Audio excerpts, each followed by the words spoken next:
Good morning, foolish mortals. Hello, hello, hello. Uh, I did watch Moon Knight, by the way. Yeah, I did. yeah, good, Yeah, yeah. good. We'll definitely be talking about that. Uh, you know, first impression is I liked it. I want to see more. Yeah. Yep. But so hope you had a good week. Hope everybody's been watching John work his way through Elder Ring, and he sucked Brandon in. So now Brandon's doing it, and And Woody and Dude's Nerdery. Woody and Dude. I've seen a number of people post their first playthrough thing. Yeah, Destination Stone, Yeah. Airplane. But I will not be part of your cult yet. Soon, but not right away. But so, hope you had a good week. It's been all right. It's been up and down. Yeah. I hurt my back yesterday, but I'm sitting here in pain today. But I have some arthritis in my back that acts up, and it acted up earlier in the week, but it's fine now. But that's never fun. I get muscles in the lower back that just clench right up, and I can't even stand up straight when it happens. It's crazy. Yeah. Yeah. And my sciatica does that, and then I, for depending on how long it wants to hurt, you can't do anything about it. So, hey, Kat, how you doing? Hey, Kat, how you doing? How you doing? Good to see you. But I do feel accomplished a little bit because he picked up lights from IKEA, and we put in, I installed all the lights under the counter and then 2 new lights in the ceiling and tied it all into the switch. So wow. I would not even try that. I don't trust myself with plumbing or electrical work. Anything I can do it. In my house or burn my house down, I don't trust me with it. But Mark, I dropped a link in the chat. If anybody wants to join, we're just going to do our normal stuff about some pickups and then talk Moon Knight, the Obi-Wan move, which everybody's very mad about. Why are they mad about it? I would think people would be ecstatic because what it means is they now get to see Ewan McGregor at Celebration. What it also means is they moved it away from Star Wars' anniversary day to give that day to Marvel. And people are very upset that it was coming out on the anniversary of New Hope coming out, and who cares? Moved it. It doesn't matter to me. It doesn't matter to you. It matters to a lot of people that they gave that day to Marvel instead of honoring that and moving. I don't see what a difference is. Why can't Miss Marvel move to Friday? I don't see what difference it makes. The reason it's not because they wanted to give that day to Marvel. The reason they moved it is because Ewan McGregor has decided to come to Celebration. So they're going to have Ewan do a presentation live on stage and then show the first 2 episodes. I don't see why that's not a big deal. You know what I mean? They could still do that and debut it at the biggest event. Release the first episode on Wednesday. Release the second episode of Ewan. Not that hard. It's Disney. It's not like rocket science. You just and now the show will be a third over, in the first week. So it's like, I don't know why they needed to do that, but it's only because Ewan decided to go to Celebration. That's why they did it. Wow. He doesn't normally go to conventions. This is like a once in a lifetime thing, and I think because he decided to go and promote the show with them, they said, okay, well then we're going to move it because we want to turn it into an event. This is going to be like the biggest thing at Celebration that's happened in a long time, It doesn't need to be. A Celebration already sold out. They don't need to sell more tickets. So they get to the people at Celebration, once again get something special that the rest of us don't, simply because we can't afford to go to Orlando. Oh no, it's not in Orlando, or I'd be Wherever going. the hell it is. I don't care. I don't care. It's in Timbuktu. Yeah. Because I can't go now. We don't get to see Obi-Wan until Friday because we're not there. You know, I understand showing trailers and stuff like that at those events, but if you're going to move your whole show just for that. Well, they used to do it with Clone Wars and stuff like that, because I remember when I was at Celebration Anaheim one of the years, I got to see like the first 3 episodes of the new season of Clone Wars before anybody else, and I loved it. About Clone Wars. Nobody cared about Clone Wars. Clone Wars was not a... We cared. We were ecstatic. We were going bonkers, man. Well, it wasn't a streaming show. It wasn't something that where you told us a month or 2 ago that this was going to be the release date for it, and then you yank it out from everybody. It's, you know... Hey, Dave, how you doing? Orlando, how you doing? Good to see you.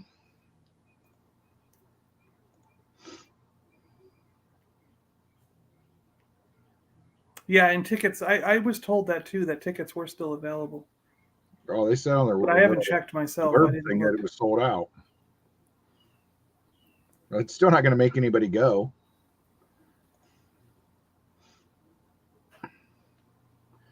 Well, and the other problem is now they're... And the other thing is they're trying to take the steam out of Stranger Things. So, yeah. So it comes out on the same day as streaming as Stranger Things. And honestly, I might watch Stranger Things instead of Kenobi. And screw Disney.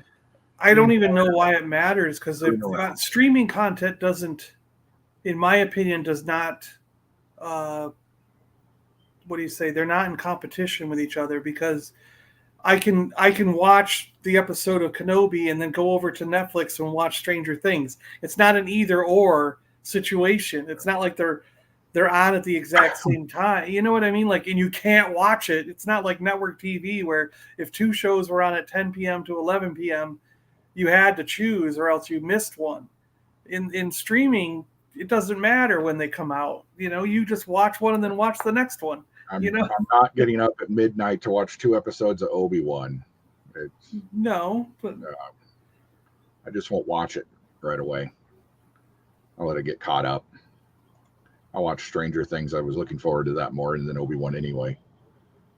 It's a good show. Season 2 was weird, but seasons 1 and 3 were well put together. Yeah.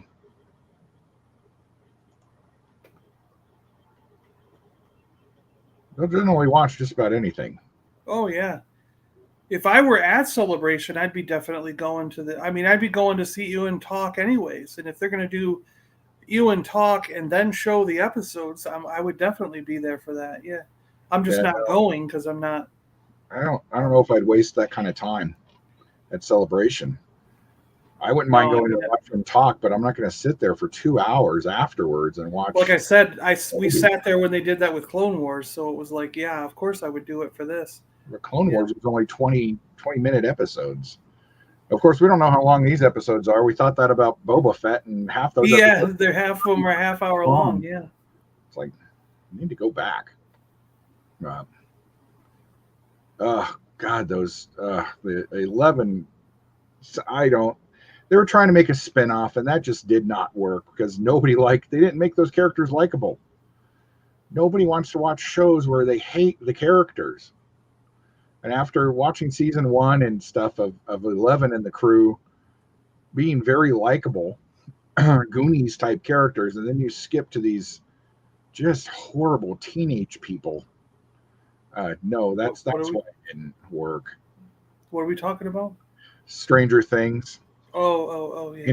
In season 2, they had that stupid arc where she goes off on her own to find her mom or whatever, and she runs into those teenagers, and yeah, that was crazy. That was weird. Yeah, that was. And then they don't even bring them back, and there's no reason for them to be there. Yeah, then they were just like, never mind, that didn't work. Yeah, it was a filler episode that just didn't work well, which was clearly being set up for some sort of weird spinoff. They don't even talk about them in the comic. No, they're just totally gone. Yeah, they're just gone. They just 80. It never happened. Yeah, they weren't there for any reason at all. Yeah. Yeah. Just to kind of move stuff I think See, they didn't quite know what they wanted to do with season 2, and they were forced into production too early. I don't know. I don't know what's going. I don't know what happened with that. But all I know is with this last season is they left season 3 sort of on a cliffhanger, so they had to finish the story. But I think half the actors are so stuck on doing other things now. They've become people who can do movies and other franchise things and stuff, and so they want to go do all that. So why would you want to come back and do this show? But it's like, so I think that's why there's been a lot of production problems with it, and why now they had to split it. Season 4 isn't coming out in one chunk. It's like it comes out in May, and then you got to wait till July for the ending of the show. Well, they had to shut production down for COVID. Well, not only that, but I also think, like, because half the actors are in all these different movies, like, and now the kid is going to be in Star Wars. You know what I mean? So it's like, oh yeah, but he's only 17. It's not like they've aged out. They always said that there were only going to be 4 or 5 seasons, so that it followed them through high school, and then would end. So we'll see where season 4 ends. It's supposed to be the end of the whole show. They're not going to come back for a 5th season. This is season 4 is it. It's done. That's not what the creators say. The creators say they had a 5 season arc. Now maybe they did originally, but they rewrote it to end it early because the kids are getting too old and they've got other projects to do. Like the kids are in Ghostbusters, they're in Godzilla, they're in it's like Ghostbusters was shot 2 years ago. Godzilla was 4 years ago. They're hot commodities. You don't shoot for like a year to do a show. You shoot for like a month and a half, and then you're done with your show and you move on to your next movie, which might shoot for 10 or 12 weeks, depending on how big of a movie it is and what kind of stuff you're doing. I mean, like, it's not either or. It's not, you can't be in the Ghostbusters sequel because he happens to be coming up in a Star Wars project. They do work around those things. That's why the Star Wars project got killed, so that what's her name could go film Wonder Woman. Yeah. Wonder Woman. Yeah. It didn't die. It just got pushed off for a year. Yeah, it's delayed. Yeah. But COVID pushed everything back. So we'll see what they, I mean, I don't know. This is just what I was reading and hearing. Said that there was a season 5 that they wanted to start in basically their senior year, and that it would be coming. It's just what I've been seeing and hearing is people saying this, like they wanted to do 5 seasons, and they're on Twitter talking about how this is the end because they can't figure out how to do a 5th season and make it work out with the age of the children and how it's going. And with their busy schedules, with a couple of them have these busy schedules now. So, I think this is that, and that's why it's taken so long to finish season 4, because they had to rewrite some of it to make an ending to the show, And we'll see in June. Yeah, I guess July when the last one comes out. But yeah. Because the creators think there's going to be a 5th season, so they would have locked the kids into something before season 4 even shot. So, well, they were on Twitter. They were on. That's what I'm saying. The creators were on Twitter saying we wanted to do 5, but we're only going to end up with 4, so we had to switch the ending. They said that themselves on Twitter. It wasn't like it was made up. I saw an interview with them in Vanity Fair that said they were going forward. So now maybe they're going to take a break. I don't know. Maybe like it did, and there's a break, and then they do a season 5 like 4 or 5 years down the road, when the kids are in college or something. Yeah, that could be. Yeah. Get them back later on. A Stephen King kind of feel to it. Then they can make Stranger Things Part 2, which is like 2 seasons. Because hasn't it already been like almost 5 years since season 3? No. I don't even know when that came out. Yeah.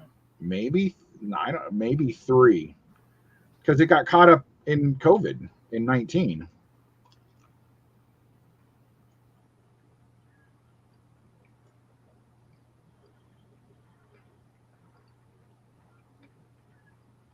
I still want to see how they're going to write that whole Russian thing in. Plus, that'll be interesting having a show set in Russia during this time. Hey! Oh, here we go. Look at that. Yeah. That's what we need. How are you guys doing today? Doing good, or as good as can be. You guys got snow? I guess, John, you never get snow, but... No, it's supposed to be almost 70 here today.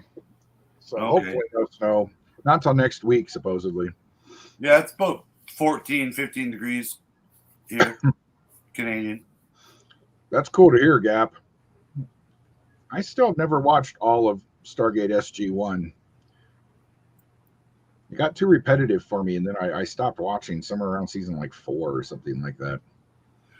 Yeah, I started watching it when it first came out, and then I realized, wow, this is really poorly made.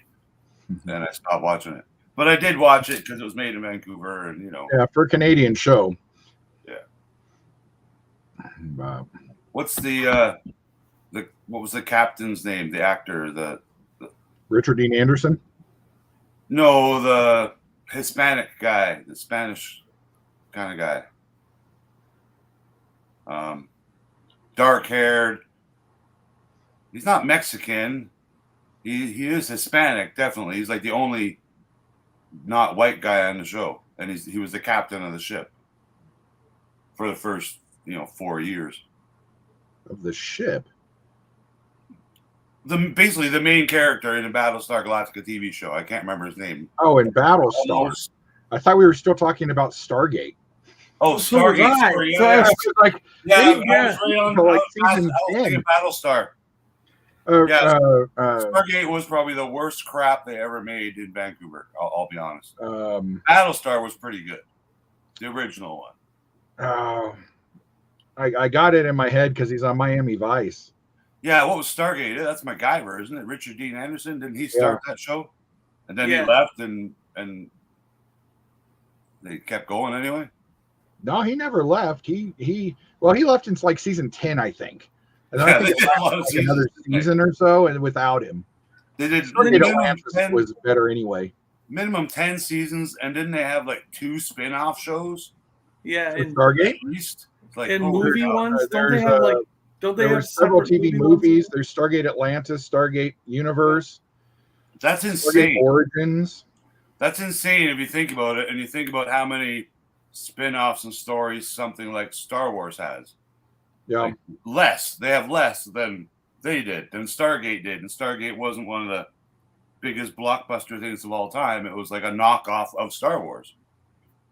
So it's kind of neat. Like if they can survive on, the Cartoon Network or the CW or the Arrow Network, whatever network picks them up, good on them. Edward James Olmos. That's what the name is. Yeah, I really like that guy. Like I would like to meet that guy and have a rum with or something. He seems like a pretty cool guy. I liked him too because he told me not to watch the new Battlestar Galactica. Is he still alive? Yeah, I believe so. Yeah. I don't know if he's going to be involved in the new Battlestar at all. Probably not, because it's not set during that same time. Yeah, correct. It is a different time, I think. So I hope they merge both the shows. New Battlestar was just boring as hell. Oh, I didn't like it. First Battlestar was just too cheesy for some people. I'm on where they find the orange ship that was from Earth, Lunar Colony 7, and they were all in like stasis pods, and for some reason they couldn't handle the atmosphere because the pressure was different. And I was like, put them in like one of those chambers, like you're coming up from the ocean, so you don't get the bends, and they'll adjust. You slowly adjust the pressure over time, and they can get used to your pressure. Have you gotten back to their planet yet? Because Starbuck and them go take them back to their world. Oh yeah. That's where I am. I just got done with that episode. Yeah. I like those. They take them to Presidia or whatever that world is they were going towards. Yeah, hey, DJ's up. I used to work at a sporting goods company, and the prop master from that Battlestar Galactica show came in and bought a whole bunch of football gloves and elbow pads and different things for their Battlestar football game that they played. So they just modified them and removed like the Nike logos and Under Armour logos, and it was pretty funny. Yeah. Because they did the same thing in the original show in the 80s. There, they had a space football game that Starbuck and Apollo played in. Well, you saw those outfits were a little too much. Did you see the run on the light from I go over to our Harbor Freight or whatever that is, and those lights are all sold out because they were in The Mandalorian. Oh yeah. The light that they make at Harbor Freight or whatever, it's their brand of light. It's like a square light that you can hang on to, and it has like a square set of LEDs or something with these buttons on the side. I mean, they painted it and made it look different, but essentially all they did is take that light off the shelf and paint it and put it in The Mandalorian, and it's one of his devices that he uses in The Mandalorian. Yeah. And now you can't buy that light now. It's sold out, you know. When I saw that pop up on like the social media, it was more of a hate post, like, oh, Star Wars is so bad they had to make a prop from a real item. I'm like, wait, that's what they do. That's what they've been doing the whole time. Yeah. All props are real items. What do you practical props is what we want to see. We're not complaining, but yeah, these people are obviously those people don't know what a lightsaber is. Oh, look, I can tell what brand his boots are. Like, good for you, man. You know, don't complain about it. Like, Jesus Christ. Well, it made a run on the light, so apparently enough people want to own it. Oh, without a doubt, man. They're now sold out. And when you go over to the Harbor Freight, I went in and asked. There's one right around the corner, and they were like, "Oh, you're a Star Wars guy, huh?" And I was like, "Oh yeah, I saw it in the video." He goes, "Yep, so is everybody." He goes, "I get like 100 people a day asking for that light. We can't keep them in stock now because everyone's turning them into the prop. They're repainting them to turn them into the prop for the show, so they have one at home." I go to a vintage camera show here in Vancouver every other year when they happen, and I go looking for the flat channels, right? Like Graflex, yeah. And they're there, but if they know what you're looking for, it's like they're not for sale anymore. Yeah, nowadays, yeah.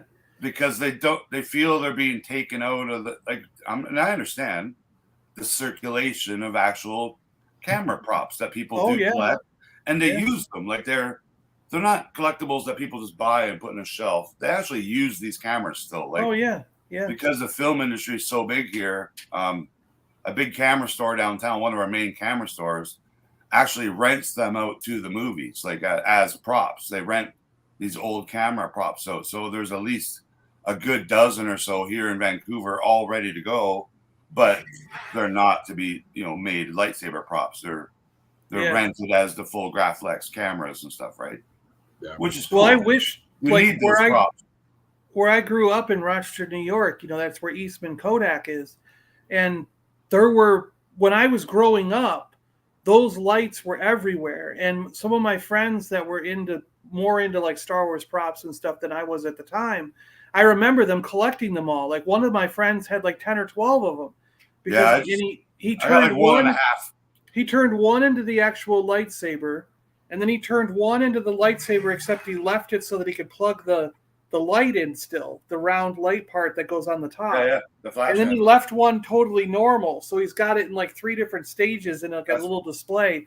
And I remember going like, I don't see it. He goes, "You want one?" I was like, "No, I don't see any reason to have one." But nowadays, I would want one. Because now I have the lightsabers like Hasbro or Force Effects lightsabers. So now I would like to have the real one. You know what I mean? It's like, but it's too late now. Because they're out there. Like I bet you every state has a good stash of them for where there's lots of movie filming and stuff going on.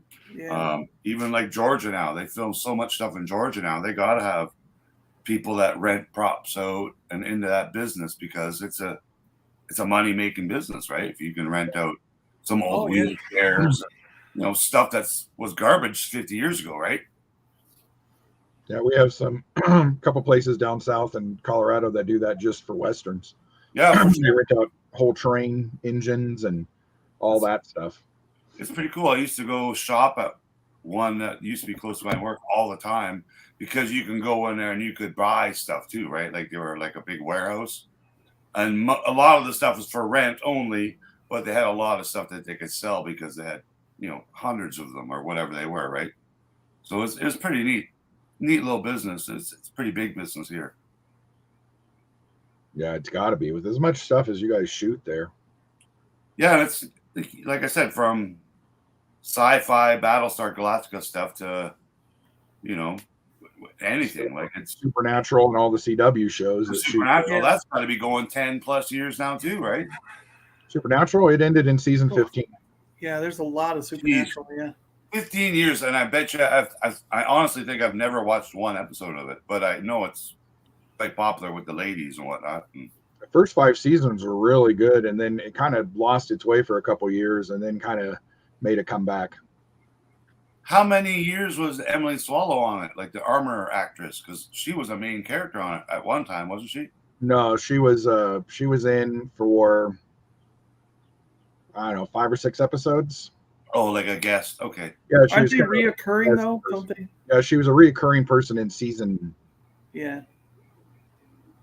10 or 11, I think. Okay, because I know when she signs her autographs, that's like one of her other major roles besides the armor that she's done. Yeah. So you guys both watched the Moon Knight? Yeah. Did you get to it yet? I did. I stayed up till midnight to watch it, and then I fell asleep at 8:55 or 11:55, and I watched it the next morning because I was like, damn, I wanted to watch it. But yeah, I enjoyed it. I thought it was very well done, and I'm impressed with Oscar Isaac and his multilingual accent. Like I was wondering about it from the trailers. I'm like, why hire this guy? And then I'm like, oh, now I get it. Like he does have 2 accents in the show, so I liked it. It's pretty neat. I expect we'll get some more cool, hours of enjoyment out of this show for sure. Are we going to see Werewolf by Night? I don't know nothing about this character or his comic book stories. It's a cool genre. Like it's very, because that was a werewolf that he fought, right? Mummy, like Batman detective, but I don't know. It's more Egyptian to me, and I like that mythology kind of any of that stuff. Yeah, I guess he was kind of a jackal thing that he fought, right? Yeah. Yeah, like this is to me is cooler than Stargate, and Stargate's about similar stuff. You know what I mean? Like they still have pharaohs. Stargate was basically that the pharaohs and Egyptians were an alien race that came here and built the pyramids and stuff using the Stargate. Moon Knight is, but that's true, isn't it? Egyptian stuff. It's not aliens. Well, not yet. But maybe that's an episode 2 where we find out that Egyptians are all aliens. One thing I kind of wish about this show was that I think this is a show that you needed 2 episodes to start it out with, because maybe like people like my brother have absolutely no idea who Moon Knight is. Same here. Yeah. So he was like, I just watched a show about Moon Knight that didn't even have Moon Knight in it until the last scene. And he's like, I'm confused, like what this is and where it's going. And I had to sit there and explain for like 2 or 3 hours about Moon Knight and who this character was, because he never got to see Moon Knight in the show. He's like, well, I was expecting I'd see Moon Knight, and I didn't. And I was I think they're doing that. I think they're doing a slow like build up. They're letting you get used to the character that turns into Moon Knight before you actually get into the Moon Knight stuff, So yeah, it was interesting because I think that's because a lot of people aren't going to know. I said it'll make sense once they get in 2 or 3 episodes, because then you'll have wanted this build up because you want to know his background and who he is before you get into the character, because most people aren't going to know this character. it's not like a Superman where you can just throw it on the screen. Everyone already knows who it is, so you don't need the background and the build-up. This is a totally new thing that you're going to end up wanting that, so. And I think this first episode was more or less to introduce us to Steve. Yes, yeah. Because when the episode ends, if you don't know anything about Moon Knight, you're as confused as Steve is.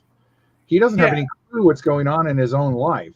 And I think the next episode might have more to do with Mark. And who Mark Spector is, Mark's world view of this. And then eventually we'll get to, what's the god's name? Osiris is the one that gives him the power, right? No. Is it Anubis? Kushnu, I think, is the one who. That's the F. Murray Abraham's character. That's the that guy. Yeah. Shut up and turn the body over. And that guy. Okay. What I thought was neat about it is like the show started and we're meant to believe that this nightlife has been going on already because he's already tying himself to the bed. Yeah. So I like that. I think it's pretty neat that they just jumped into it, and then while he's a couple of scenes he's driving a truck or whatever happens, we don't see it. We don't see the night show up, and then he's like, "Oh, what happened? Dead people everywhere," and we're like, "We didn't get to see that part."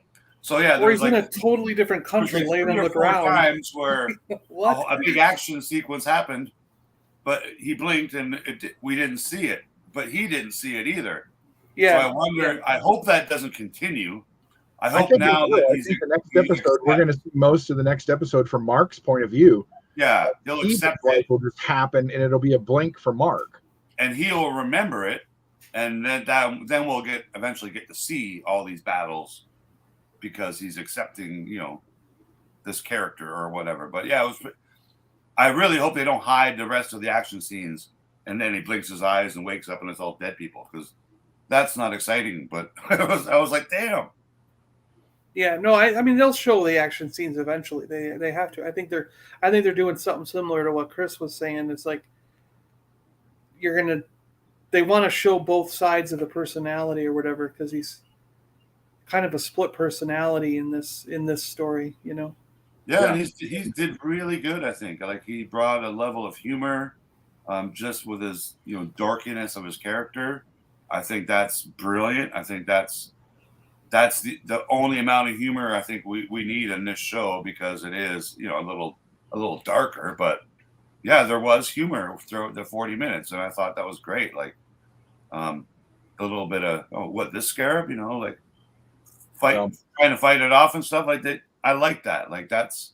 Well, we don't even know where he got the scarab. Way more entertaining. We would assume that all happened before he woke up in the field. Yeah. All bloodied and stuff. Yeah, his jaws broke out of place, and we assume all that happened, which apparently all happened in like a day and a half. Yeah, because he missed his date, right? Yeah, he missed his date, and it was Thursday, and he had a date Friday night, which means Friday he didn't show up to work. And he's mad at him all the time. Yeah. And then he gets back Sunday. Yeah, he thought Sunday was Friday, so he just totally lost. Yeah. Well, he has at least 3. He has Moon Knight, Mark, and Steve. So those are the 3 personalities we've seen. Yeah, Mark Spector. I'm not really sure if Moon Knight is its own personality or not. Yeah. But yeah, like Jonathan said, I mean, it's changed. It's changed 3 or 4 times in the I think just about every comic series changes the character a little bit, like how they treat it and what's going on. So, well, that's so he can show reverence to his god. Yeah, so it's a penance you pay. I'm not even sure who that guy is supposed to be, because did they even say his name? Who the Kevin Bacon looking guy? He's Arthur. Yeah. Huh? What? Arthur Harrow. Yeah, but who is he? Like, what is? I don't. Well, in Moon Knight, he was a. I wasn't even sure who he was.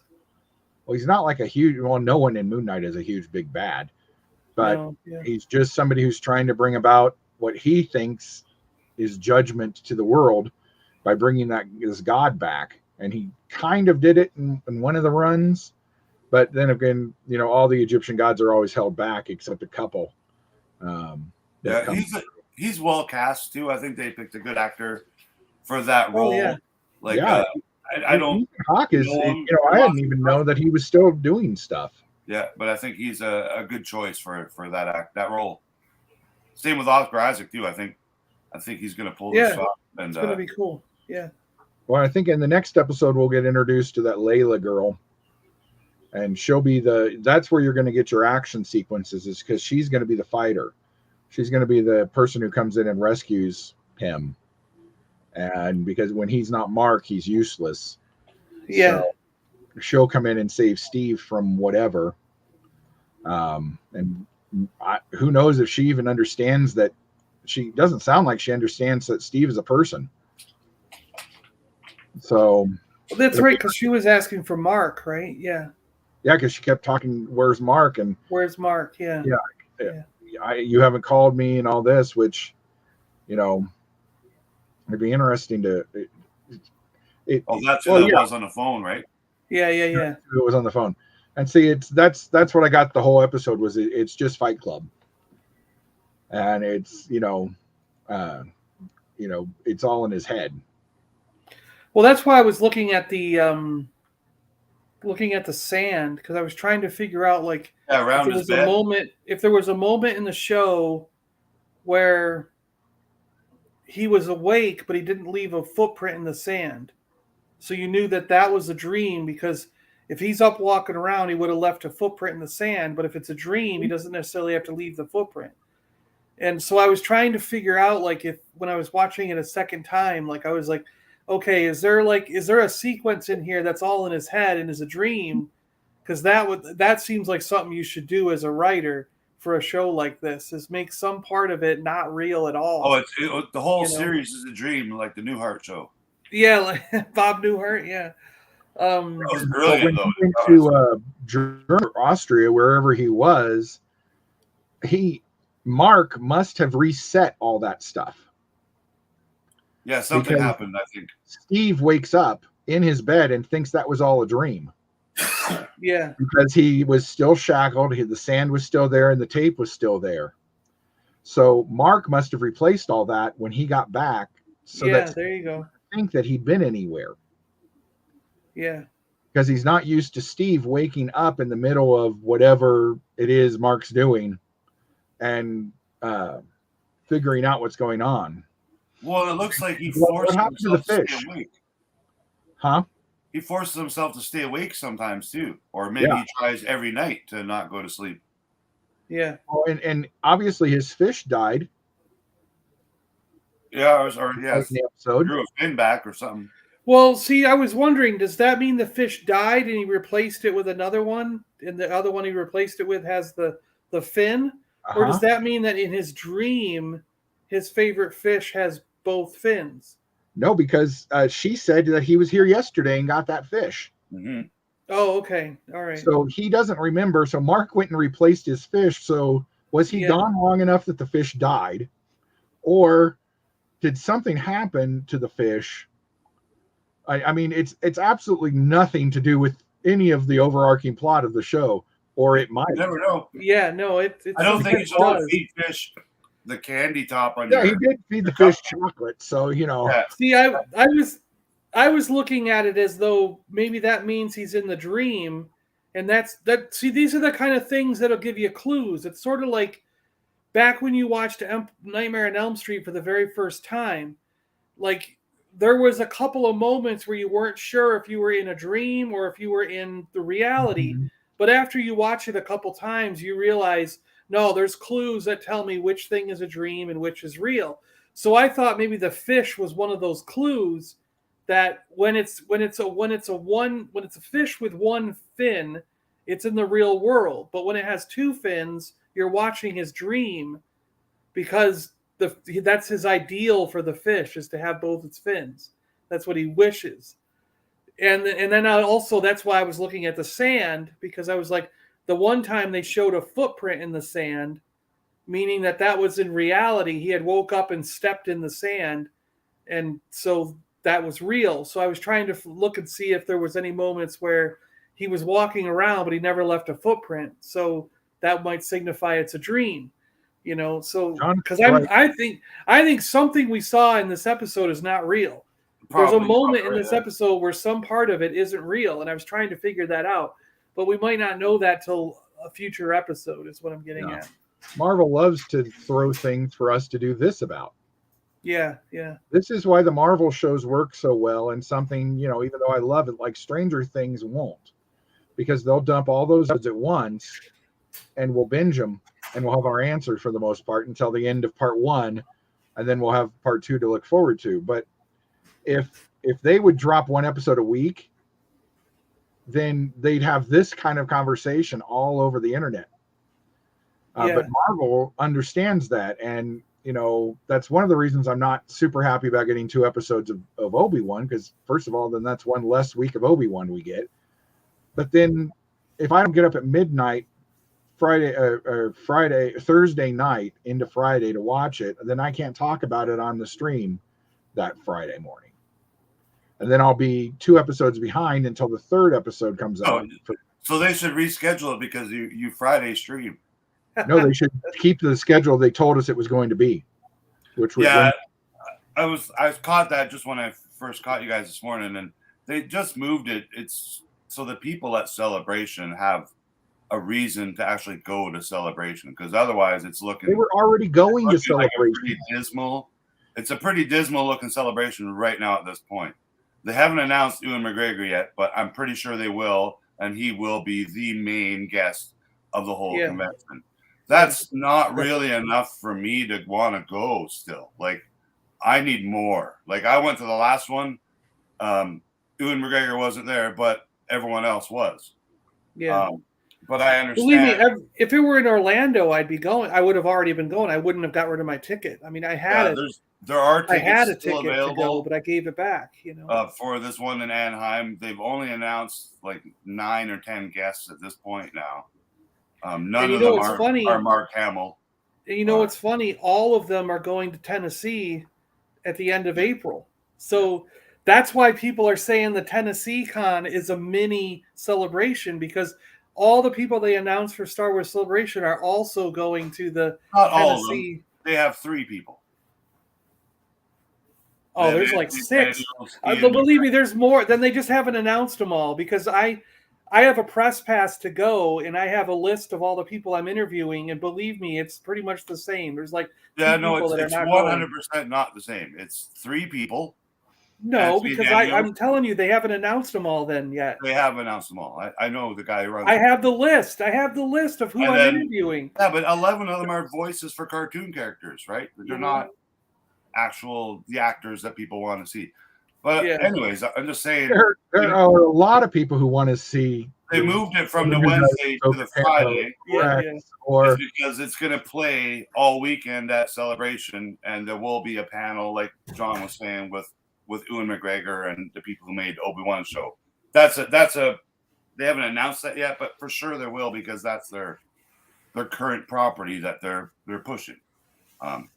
We'll get something for Ahsoka, we'll get something for Andor, we'll get something for one of the 18 movies that they keep saying they're making.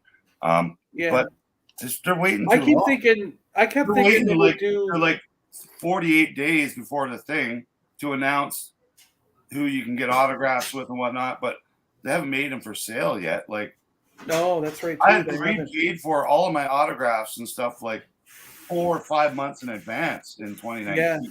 So I knew I'd already spent $500 on autographs, and I knew they were all on the Saturday, so I could plan everything. At this point, I don't have airfare. I don't have a hotel.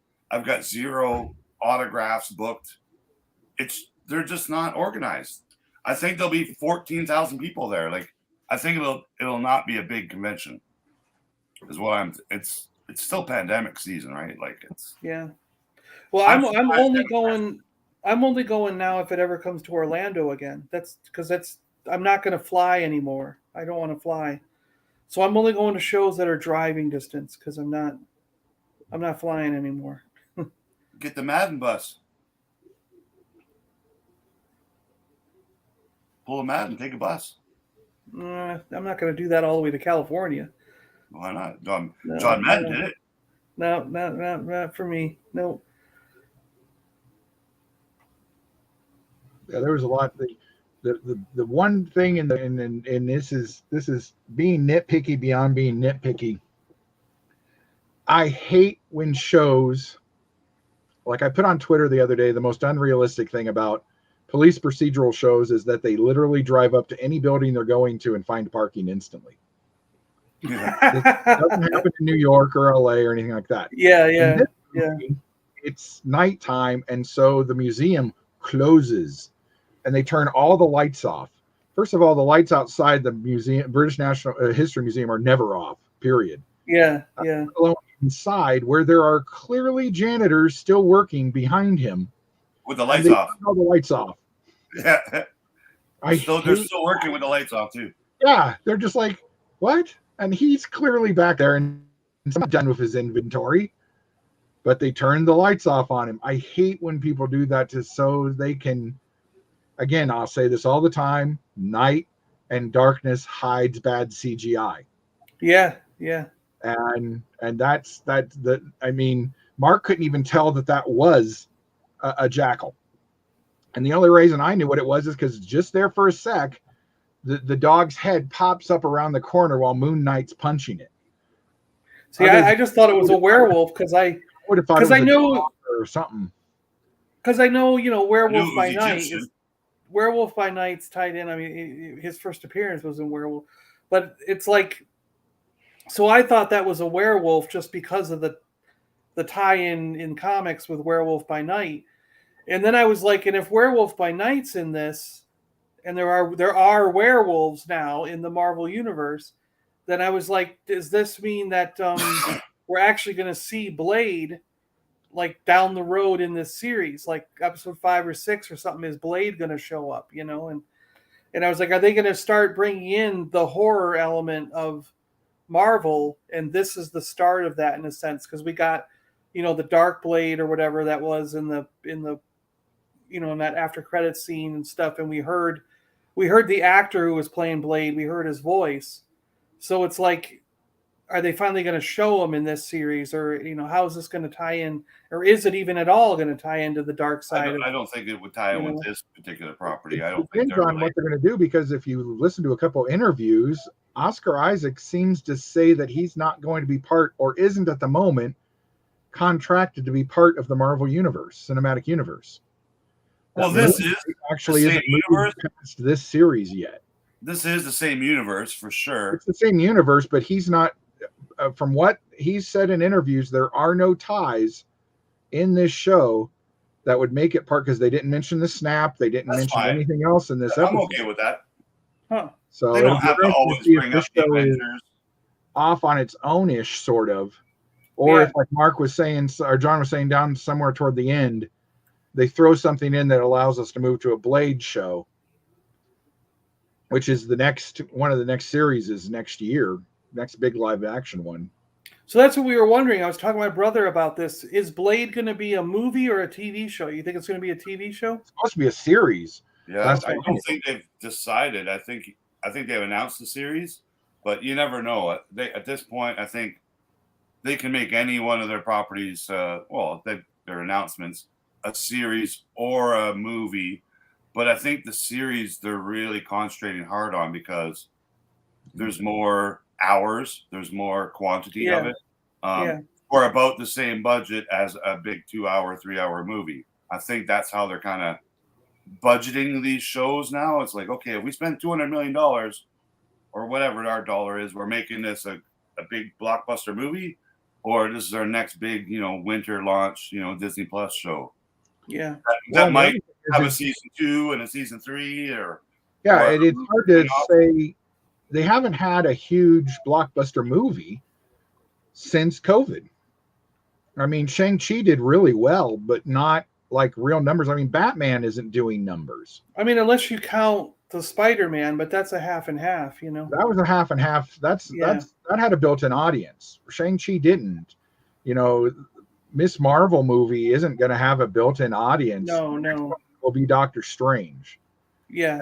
Thor, and if those do really well, you might Thor's see probably going to do the best because everyone loved the Ragnarok one, and they're going to Well, I did. Wanna, I think a lot of Marvel fans didn't like Ragnarok, but I loved it because I'm a Hulk fan. I'm saying the common person, like, it's one of my mother's favorite movies because of the humor, So she's looking forward to Thor: Love and Thunder because she wants to see that Thor character again doing that humorous thing, So be right back. Yeah, I think Blade could easily be a movie, but I think it would make for a better TV show. I do too, just because I think at the moment, comic books, I don't know. I think shows are the way to go. It's better when they're episodic like this, where we have time to build things out and work on stuff. Yeah. Yeah. So you're doing a Moon Knight movie. So first of all, you'd never give it a movie because you couldn't explain Moon Knight in 2 hours. 2 hours. Yeah. Yeah. You couldn't do even half of what they did in episode 1 in that movie. No. So you'd always want to have it out further. Now there is stuff like Thor, and I think Hulk would almost be better as a television series than a movie. Yeah. Yeah. The She-Hulk's gonna be. And well, there's apparently a lot of problems with the She-Hulk show. They're doing a lot of reshoots. Really? Yeah. I don't know why. Apparently it didn't test very well at all, which is weird. Because you got the same people involved as always, and they're redoing Daredevil and all that. So I think Strange might. It depends on what the movie is. If the movie is too weird for people, then people will see it once and not go back and see it again. 100%. He is weird. Yeah. And that's kind of what I think. Like he's not my favorite Marvel movie character at all. Not the actor, not the character. I like all the other ones better, I think. But I'll watch it and enjoy it.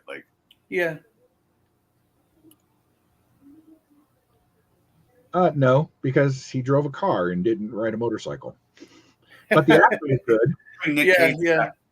And for what it's all on Disney Plus now. It's the whole Agents of S.H.I.E.L.D. is on Disney Plus now.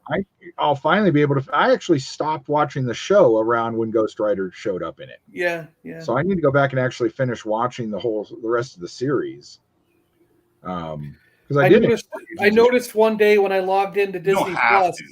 I noticed one day when I logged into Disney Plus. I enjoyed the show. Just like I'll eventually finish watching Supernatural, although I stopped watching in season 10. I'll go back and finish watching the last 5 seasons. Oh, did you stop before they did all the crazy ones with like cartoons and claymation and? I did catch the Scooby-Doo episode. Okay, yeah, great episode. No, I stopped right about the time where they went, where Bobby had to escape heaven. I don't remember. Yeah, and it showed my favorite version of heaven. And everybody always does heaven differently for people. But in Supernatural, the supernatural version of heaven is basically you get your own version of heaven.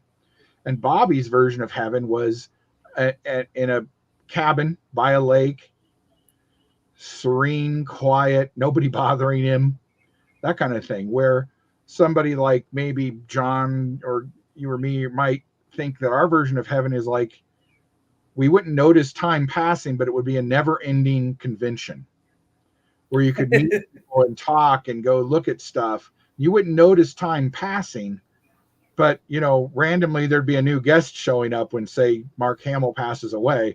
Hey, Mark's signing over there, and we could go talk to Mark for a while or something. But mine would also have living cartoon creatures walking around and Pokemon and everything else. It would be real. Dragons would be real, and there'd be goblins and elves walking around, Yeah. I still would have liked when they had originally been talking about rebooting Ghost Rider. They had been talking to I forgot the actor's name, the guy from Sons of Anarchy. Nick Cage. No. Yeah, it's Nick Cage. Come on, man. But Nick was going to be part of it. Nick was going to be an older Ghost Rider, because in Ghost Rider there's 2 or 3 Ghost Riders. Well, who was his mentor what's his in name the movie? Him. Who was the bearded guy in the original Ghost Rider movie? Am I thinking the right movie? Chris Christopherson? Yeah. He could be that character, the old grumpy guy. But what do you think about the new one with him and Pedro Pascal, where it's basically Nick Cage as Nick Cage in a movie about awesome. Nick Cage? I think that's hilarious, man. I'm waiting because my mom wants to see it, so we're either going to go to the theater and see it, or we're going to wait for it to hit digital. Nick Cage fan. It looks pretty good. Yeah, it's very. It would be hilarious if he'd win an Oscar for playing himself. Hey, man, it's he's due, isn't he? I don't think anyone's going to smack him if he wants to win an award. No, the Ghost Rider stuff's moving forward again. It's just they're not going to do the whole hell bit. Well, they don't necessarily have to, because I think that they can just say like they even sometimes will just say like the soul's being cast off to purgatory rather than mention the word hell, because they did the whole Ragnarok thing, and that was essentially. Yeah, Dragon Con is awesome, but it's when you get 4,000 or 5,000 people in the lobby of a hotel. There's a lot of conventions that have a unique smell, if you want to put it that way. Yeah. And if you can survive a convention without getting the con crud, you're lucky. Oh, that's nothing. I generally a few days before we go, I'll take a whole bunch of vitamin C. You just load up. You got to take 10,000 milligrams a day. Yeah.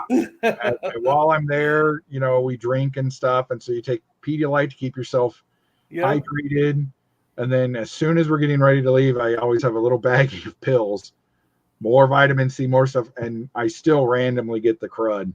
Yeah. You can't, that many people together is just doesn't work. That's why I'm surprised they haven't canceled the Celebration convention.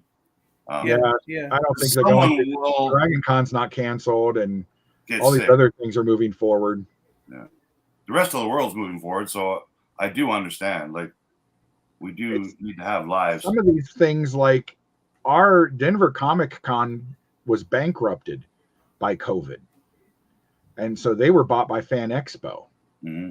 And now Fan Expo has priced me out of going to cons. So I can't even go to the con that's going to be held here in Denver because I can't afford the tickets or the autographs. Yeah, I didn't go to Fan Expo this year in Vancouver either. They canceled a couple of years because of COVID. Then they announced, Ming-Na Wen and Emily Swallow and, Trailer Park Boys and Kevin Smith and the whole Clerks crew. And then people started canceling, here and there. Yeah. And I used to be able to get into it, basically for free because I have buddies that are vendors there, and I would, pretend I'm helping them set up, however you want to do that. And I've even considered being a vendor, but it's actually a really big convention, and if you've never been a vendor at a convention, you don't want to do this for 2 days, for 2 10-hour days. It's exhausting. Yeah, you're exhausting. Because a lot of people, maybe 100,000 people over a 3-day span might go through. It's not like San Diego Comic-Con size, but it's as big as they get in Canada. Yeah. But it would have been too much money this year. It would have been, I think maybe $50 for my pass, or $50, and every autograph's minimum $80-100 Canadian. And that's, I don't get why they're $100 now. That's the thing that got me. Well, because they want to make money. Well, what's interesting to me is a whole bunch of the guests that are coming to Fan Expo in Denver are coming back to Colorado Springs in August, and their autograph prices are half. Oh, I believe it too. Like Emily Swallow, Ming-Na Wen, Gus Fring, who they announced yesterday. These people are all going to be autograph people at Celebration because they've been doing it for the past 3 years of their lives. Like they like that lifestyle. They make a few extra bucks going to 20 different Salt Lake City, Utah, or wherever, New York Comic Con, and sell some autographs for 3 days and meet the fans. Like, they obviously like doing it, or they would not do it, because like I said, being a vendor at one of these shows is very freaking stressful. You have fun. I know you do, because I've been a vendor at small shows. You can still have fun, But I mean, it's work. You're working. So at the end of the day, you want to earn income if you're going to work that hard. And I think we should be happy that these celebrities would like to do this stuff. I don't know, the last two I did as a vendor, I was not happy by the time I was done because I didn't see any of the convention. I was stuck at my booth. The last two conventions, I was at my booth 24/7. Never got to see anything else. And then I was so exhausted by the end of the weekend that I slept for like 3 days. And I just left everything in the living room. I didn't even clean up. I was like, I got home, dumped it in the living room in a pile, and went to bed for like 3 days. I was like, I'm too old for this shit now to do a vendor booth. When I was younger, it's like I could do the vendor booth all week long. It wouldn't bother me. But it's nice to have a helper. Yeah, the last two, I think I was too old. I can't do it anymore.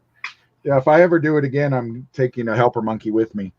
Because there are times when the con would send people around, and you'd be like, "Hey, can you watch stuff for a minute? I got to go to the bathroom." Yeah, stuff like that, or get you a water, things like that. Yeah. I got to go toy hunting.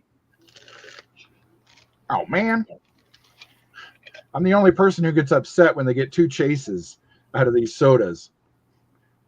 Well, you want one of each, right? You didn't get the regular one. But I can easily trade this for a normal.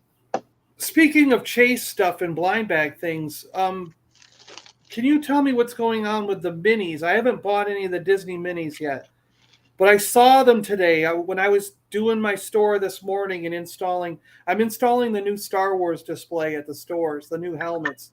It's got an X-Wing helmet, the Black Dark Trooper, and Mandalorian's helmet.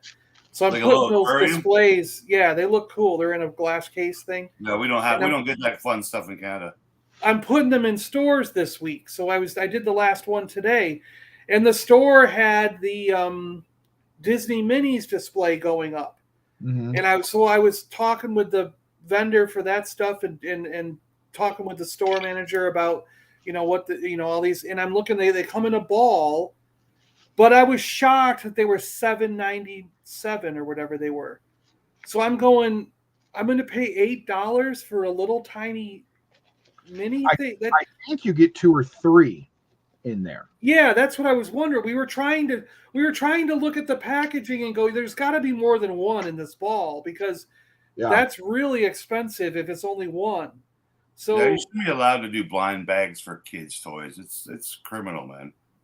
It's and it's almost promoting gambling to kids. You shouldn't do it. Yeah, I mean that's why video games got rid of the blind bag system. There used to be a blind, in the video game, and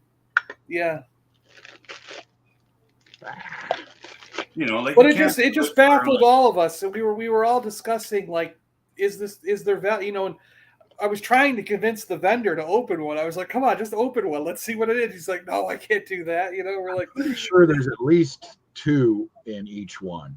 Yeah. And those are neat little things, but I will not get into them. No.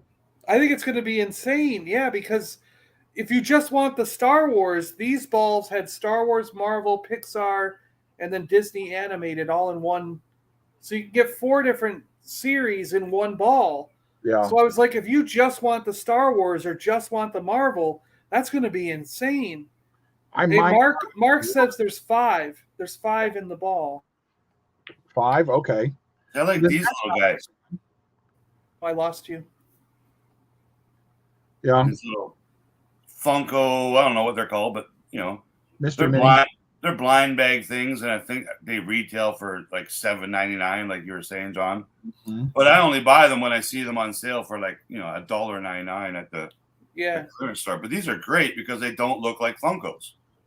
They actually have the characters' heads, where Funkos have Stewie Griffin's head, every single one of them. And my Hammerhead doesn't have Stewie's head. The Hammerhead has Stewie's eyes, and it's okay. Yeah. I get what you're saying. Yeah. But they're a little more creative license, and they can look like the characters, kind of like Chris's soda can things. They almost all look the same, but they're not. Like their eyes are longer. Yeah. They're ovals instead of circles. So they're all done by the same artists. They know what they're doing. Yeah, the same. Each Funko thing has its own aesthetic, and they keep to that aesthetic. Yeah. Yeah. Yeah. Like those new gold things that Walmart and those have. Those are all the same aesthetic. Yeah, And the NBA players and the NFL players now, they all look like, that dark don't different seem or to be whatever you want to selling call it. anywhere I can see. But that's just my area. I can't see there being a huge market for cartoony not even children's looking, because children wouldn't want those.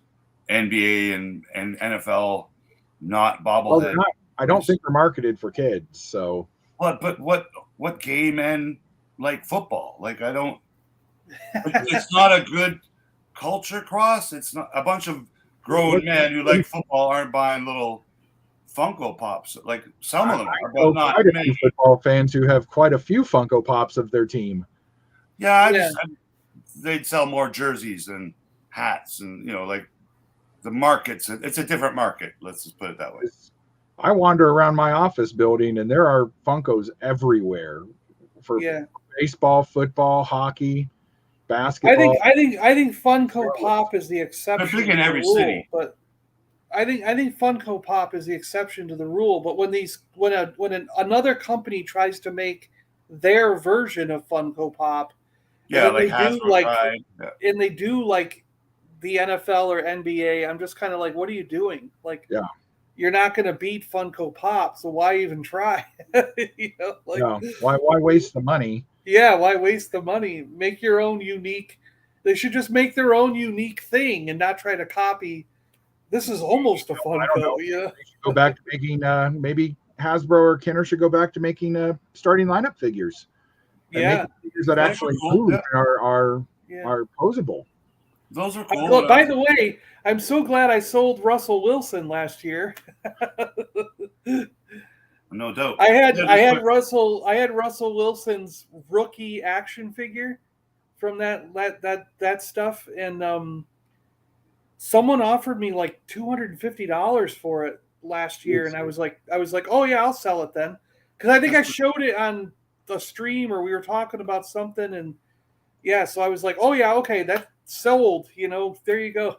And now he's going to a different team. So I'm like, does McFarlane still make its sports figures? Glad I got rid of it. Sports figures? No, McFarlane stopped making sports stuff. Because another company's making them now, and they're in my dollar store. Yeah. And it looks like the exact same molds and stuff like that. So, but I don't know. I did like those when they first came out, because like I'm a football fan, but they weren't posable. They were just like little statues. Yeah, they sort of were. Yeah, I still have them all too. Like, I'm a little bit of a sucker for that stuff. But yeah, starting lineup, the Kenner stuff. I was that was like later '80s, where I was getting out of toys and getting into girls. But I remember them, like they were very cool. And I have a couple. Like, I got my Deion Sanders over there, and who's the other one? John Elway. But yeah, I'd love to get them all, because they're not stupid expensive. Oh no, they're the ones really I want. cheap. There's still a lot that are reasonable. There's a like a swap meet sort of flea market pull in with your car thing, and there's a guy that always has he's got there's hundreds of them. Yeah. And they're like $10 each or something. Yeah. My comic book store usually gets rid of them for like $5 to $7 each, depending on as long as they're not a local team. Yeah, you guys had a lot more of them in circulation, than we did in Canada. Like, they didn't have any Canadian. They had a couple Canadian ones. I mean, but I probably have about very big US 40 or 50 of the soccer ones from Europe. Cool. That they did, but I never understood why they didn't try and do stuff for like Canadian football and stuff like that. Yeah, who did? The only people that ever did is there's a fake Lego company up here. Yeah, whether it's Creo or Mega there's Blocks. a Creo. It's like a Canadian-owned one. They made full-on Canadian Football League Lego sets a few years back. So that was something, right? Yeah. I would have thought they would have sold pretty well. I mean, I think some of that stuff would have sold down here pretty well. Yeah, you never know. There was supposed to be an extended line that was actually, they were going to move into Real People.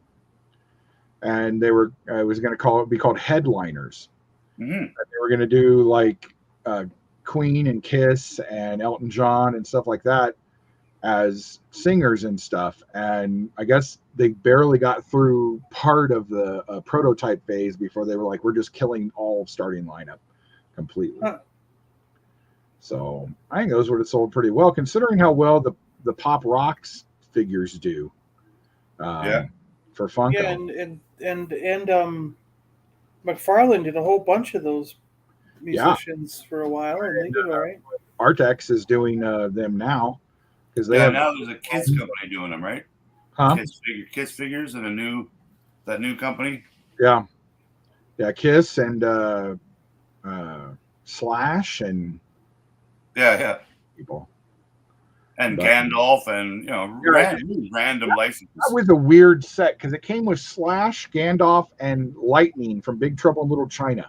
That's the weirdest wave of figures I'd ever seen. Yeah. And Where's Waldo? And I think they made Ninja Turtles now. So they're getting lots of licenses. Like not Funko, all the licenses, but they're getting many of them. Yeah, there's nobody's going to beat Funko on their licenses. No, I would go out on a limb and say no other company has ever had as many licenses ever in the history of the planet as Funko Pops. Yeah. Ever. Not even like a sticker or like a printed comic book, any media, nothing. I don't think anything has ever had that many freaking properties. I would agree. Yeah, I would agree. There's probably almost nothing except for like some British or Canadian, Australian shows that you could mention that don't have a Funko Pop or they don't have. Yeah, you're exactly right. Like as soon as they get Beachcombers and the Little Sobo, they would have done everything. They do Asterisk. Those are the last properties. This year is more Popeye, Heathcliff, Garfield, Beetle Bailey, Blondie. Beetle Bailey, yeah. They picked up that entire license from King's Syndicate there. Yeah, King Syndicate, and they're going to do Dick Tracy ones this year. Yeah, some licenses I've looked Prince Valiant. Did they do Prince Valiant? I didn't see Valiant on there, but it is a King property, so I would assume. But have they done Asterisk and Obelisk? Did they do those? Yeah, they were European exclusives. Huh. Some licenses are actually free, and they just want a little bit of a percentage at the end of what you actually sell, and that's like Popeye. They're one of them. Like they want their brand out there because it's not been out there in 60 years or whatnot. I've been approached by a couple. It's been weird because Popeye's had a pretty big resurgence. There's some really sweet Popeye figures that Big Bad Toys has that I think I'm probably going to end up picking up. But they haven't had anything in 10 or 15 years since the Mezco ones came out. Do you think 10, 20,000 people want to buy Popeye action figures though? Sure.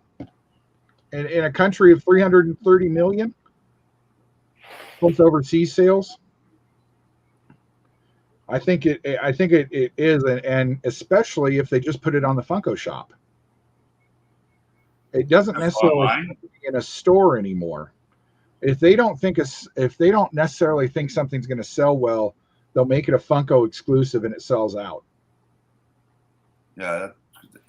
Or they'll make it a con exclusive and it'll sell out. Like I'm surprised we haven't heard.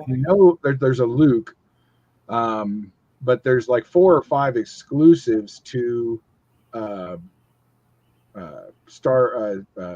convention, and they haven't shown them all yet. But those will all sell out.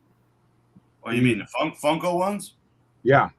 Yeah, but they'll also be available 3 weeks later online from several online retailers, but they won't be the same. So they'll sell better.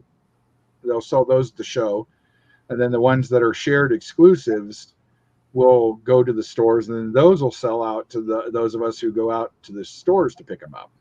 The people who get stuck with those are, for some reason, Hot Topic picks poorly when they're picking exclusives for those, because every year they seem to get stuck with a few of the Star Wars ones, and then it takes them several months to get rid of them. Yeah, the whole exclusive thing is just, I hate to use the word scam, but it's just a big sham. It's. I wasted 3 hours in line to buy a Hasbro figure at Celebration Chicago. Oh, that's ridiculous! Yeah. The only other people that waited in line were people that were getting Legos and Funkos. There was no line for anything. If you wanted Peter Mayhew's autograph, you pay for it online 3 months before, much like Funko is going to make you prepay a lottery for a chance to stand in line. It's a stupid. Well, that's what happened. That's what happened at Chicago. Chicago, you couldn't. When I went to Celebration in Chicago, I could not get the Hasbro exclusive. No, what I had to do was I had to put my name in a bin, basically an online virtual bin, and then they said this bin is for Hasbro, Lego. I don't know what it was. There was like some other 2 or 3 other companies. Yep. Gentle Giant might have been one of them or something. I don't know, but it was like, and then they drew it out of a hat, basically like, okay, the first 20 names get to have the Hasbro exclusive. The next 20 names get the Lego. So I won the Lego exclusive. And then I went down to the Lego booth and had to show them my phone and say, I got the Lego exclusive, and they let me get the Lego exclusive. So you don't have to go. So there's no line. No, there was no. A line was like 5 people long. It wasn't that big. No, they still have lines. So if you win a lottery, 2 stand in a line now for the Funko Pops. So they're wrong. Basically, they're doing it wrong. Basically, like but for everything else, virtual lineup. They say come back at 12. You can meet Peter Mayhew and get his autograph. 10 minutes later, you're done and you're crying and you're happy. That's how it was for the trying to get a Funko Pop at a convention. It's the stupidest. It's a scam. Yeah, they how it was. They make it look way more popular than it actually is. Much like lineups in front of a bar. It's an old trick. Yeah. It means they don't. But that's what they did in Chicago. But I was upset. I was upset because I didn't get the Hasbro one. I was like, I didn't want the Lego one. I had to wait in line for 3 hours. I was like, I didn't want the Lego one. I wanted. And I won the lottery, so I won the chance to stand in the Hasbro line for several hours. How is that a good convention experience in any way? No, yeah. So I now want to sell those figures. I don't want them anymore. They're not as valuable as people perceive them as, even though I wasted 3 hours of my time and I won the opportunity to buy them. And I still had to buy them. I didn't win them. So no, you have to buy them still. Hundreds of dollars. Like I don't like that. That's the only thing. I waited in a lineup to get into convention, which was fine. It was opening day. Everyone's there. You wait in line to get into convention. That took several hours. After that, the only lineups were the stupid Funko and the Hasbro. And there were people that won lotteries. Yeah. They weren't just walking up, oh, can I buy something? No, you're not even allowed to stand in this line because you didn't enter the lottery 3 weeks ago on the website.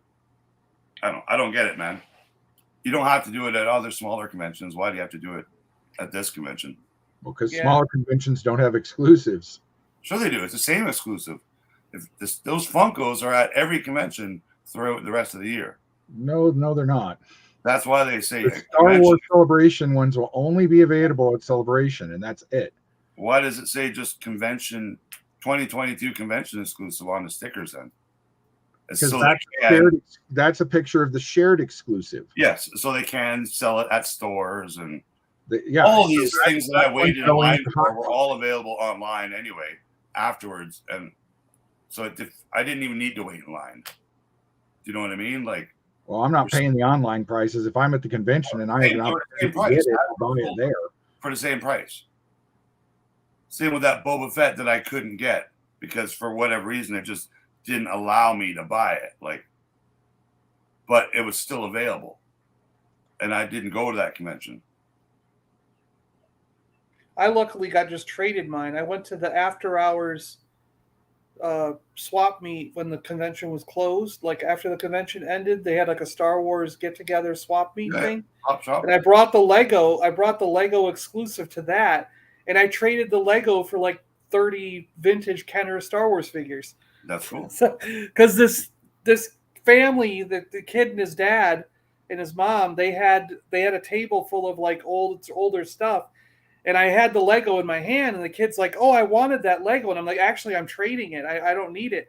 I just got it because I won the lottery." And yeah, for the Lego one, the line was only like 5 people because they told you to come back at a certain time. Yes. And they only gave that time to 5 or 6 people. So when you showed up, the line was only 5 or 6 people long, you know?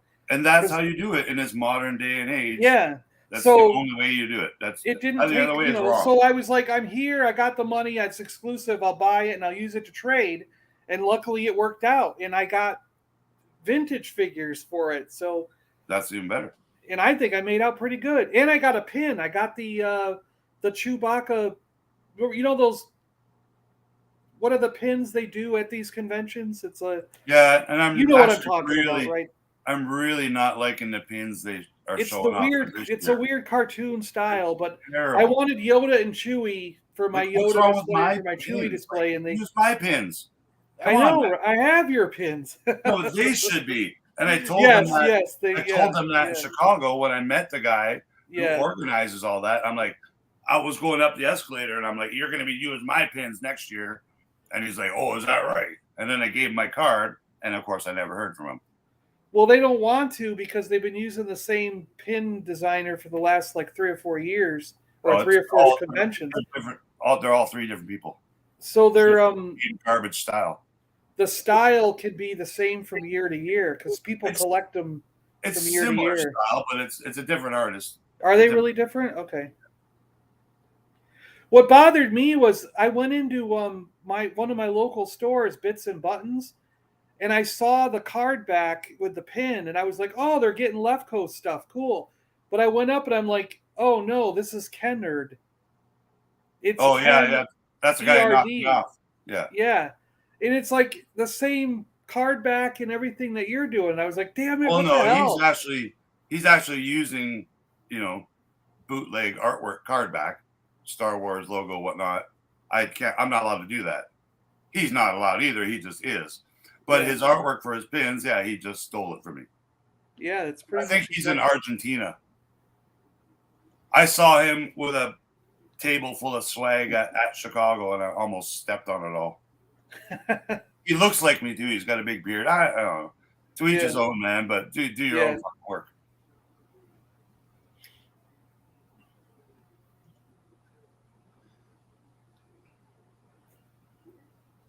Silence. But I told the store to go to you. I was like, this guy's ripping off my friend. You got to go to this guy. I've had a couple people now, or even over the past week, ask me if they can buy my pins for their store, and I'm like, yeah, we can talk. Yeah. I don't have like a big warehouse full, so we gotta arrange something. Yeah. Well, I'm glad. I think I've seen a lot more people doing videos and stuff of stuff they've ordered from you recently. Yeah, me too. I'm happy for it. I love it. Like, because I never was watching YouTube like I kind of am now. Like, it's always playing in the background. There's a reason that have distractions while I'm trying to do artwork or shove a bunch of envelopes or boxes full of pins. Like, kind of what I'm doing now since I've been working at home. Like, kind of I don't know. I'm still isolated. I'm not ready. I'm not ready.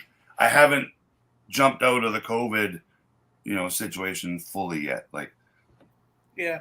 I went for beers last night for the first time in a year.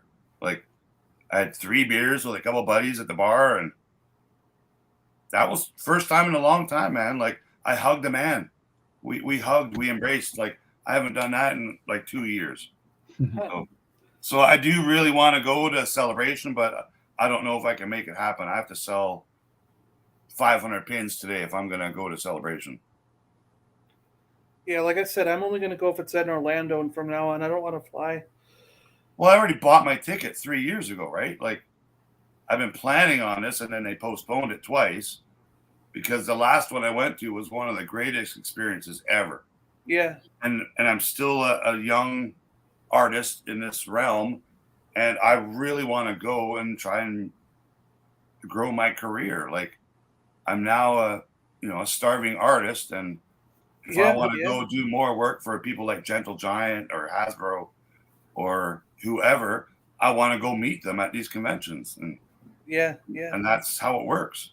Yeah, that's a good networking opportunity. And I really wish I could have continued doing it 2 years ago when it was originally canceled and COVID happened, because I was still being paid by, licensed companies for artwork.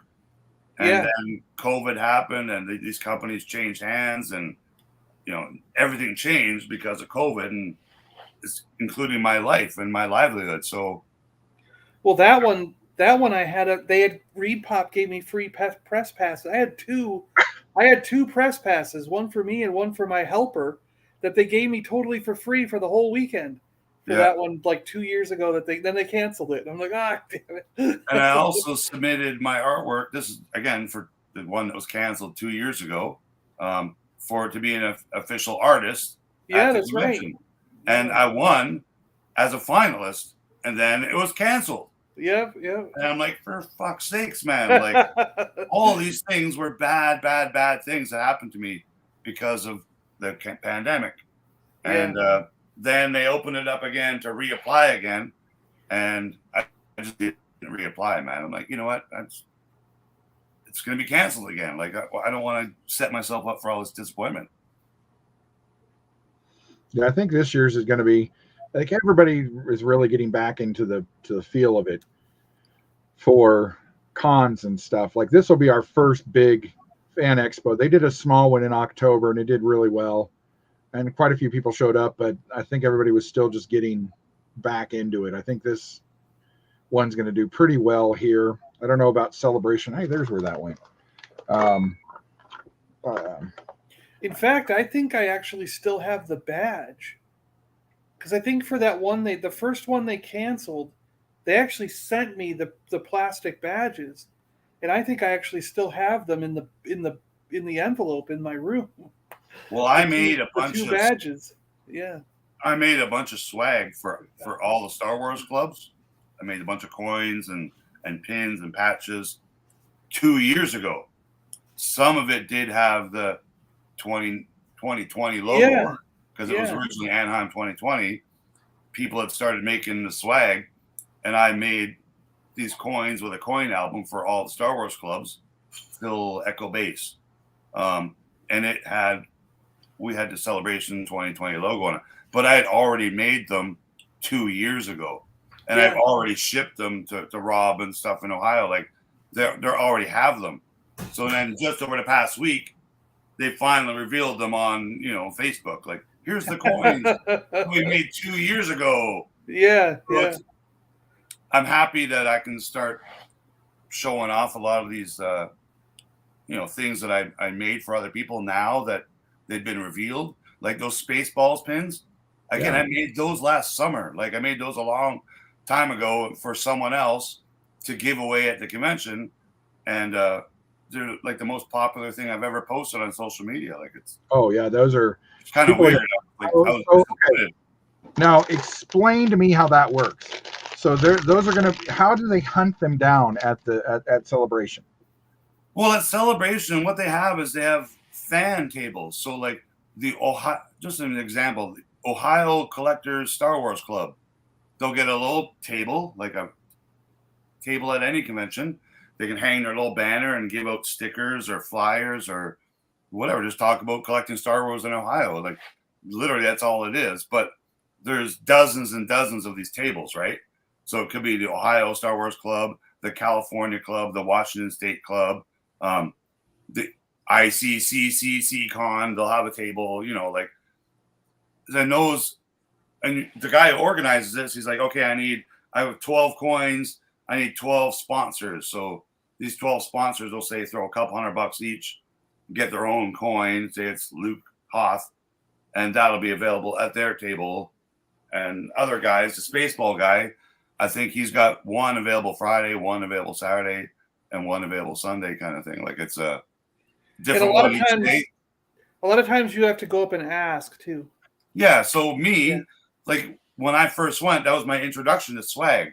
So I was prepared. I went with a friggin' suitcase full of stuff to give away to people because I was promoting me as an artist, right? So I made my Grand Moff Tarkin magnets, which some of you may have or seen. Let me just grab it. But well, basically like this. I made a magnet of Kenner style Tarkin on a little backing card, and I had my little left coast pins, and I had sticker packs because that's what I was making at the time. And I had my left coast hoodie on, and people recognized me because I'm a funny looking bearded bald guy. So I had people just come up to me, hey, left coast, and I'd see them wearing my shirt or something, and I would just walk up to people wearing my shirt and just give them stuff like, here's a pin, here's a sticker. And it was the coolest experience, man. Just, it gets you out of your, like, I'm a kind of a shy guy, but if I see someone at a convention wearing, an R2D2 shirt that I drew, I walk right up to them. And then before I say something, they're like, hey, it's Rick. So like I get recognized too. It's not like I'm a celebrity, but if you see, and I've never done the YouTube at that time too. So it was just from pictures on Facebook or Instagram that people recognize me. And I have really good friends that I've met just because they came up to me at Celebration and tugged on my shoulder, like friends for life, right? Customers that support me every month, and I can't thank these people enough. Like, I really would be disappointed if I can't go to these Star Wars conventions for the rest of my life now. Like, I truly do have a good time going to them. Like, the people I've met are like you guys. Like, I would love to meet all these, my new YouTube family guys that I've met over the past 2 years. But it's still mostly the Facebook and Instagram and groups of a lot of my vintage toy guys are down there too, right? That's the only time I've ever get to see them. Yeah, I've only met them once, most of them, but chat with them every day on the internet. It's weird. Yeah, I had someone DM me the other day on Twitter who said that they were wandering around a mall in Nashville and somebody was wandering around with my t-shirt on.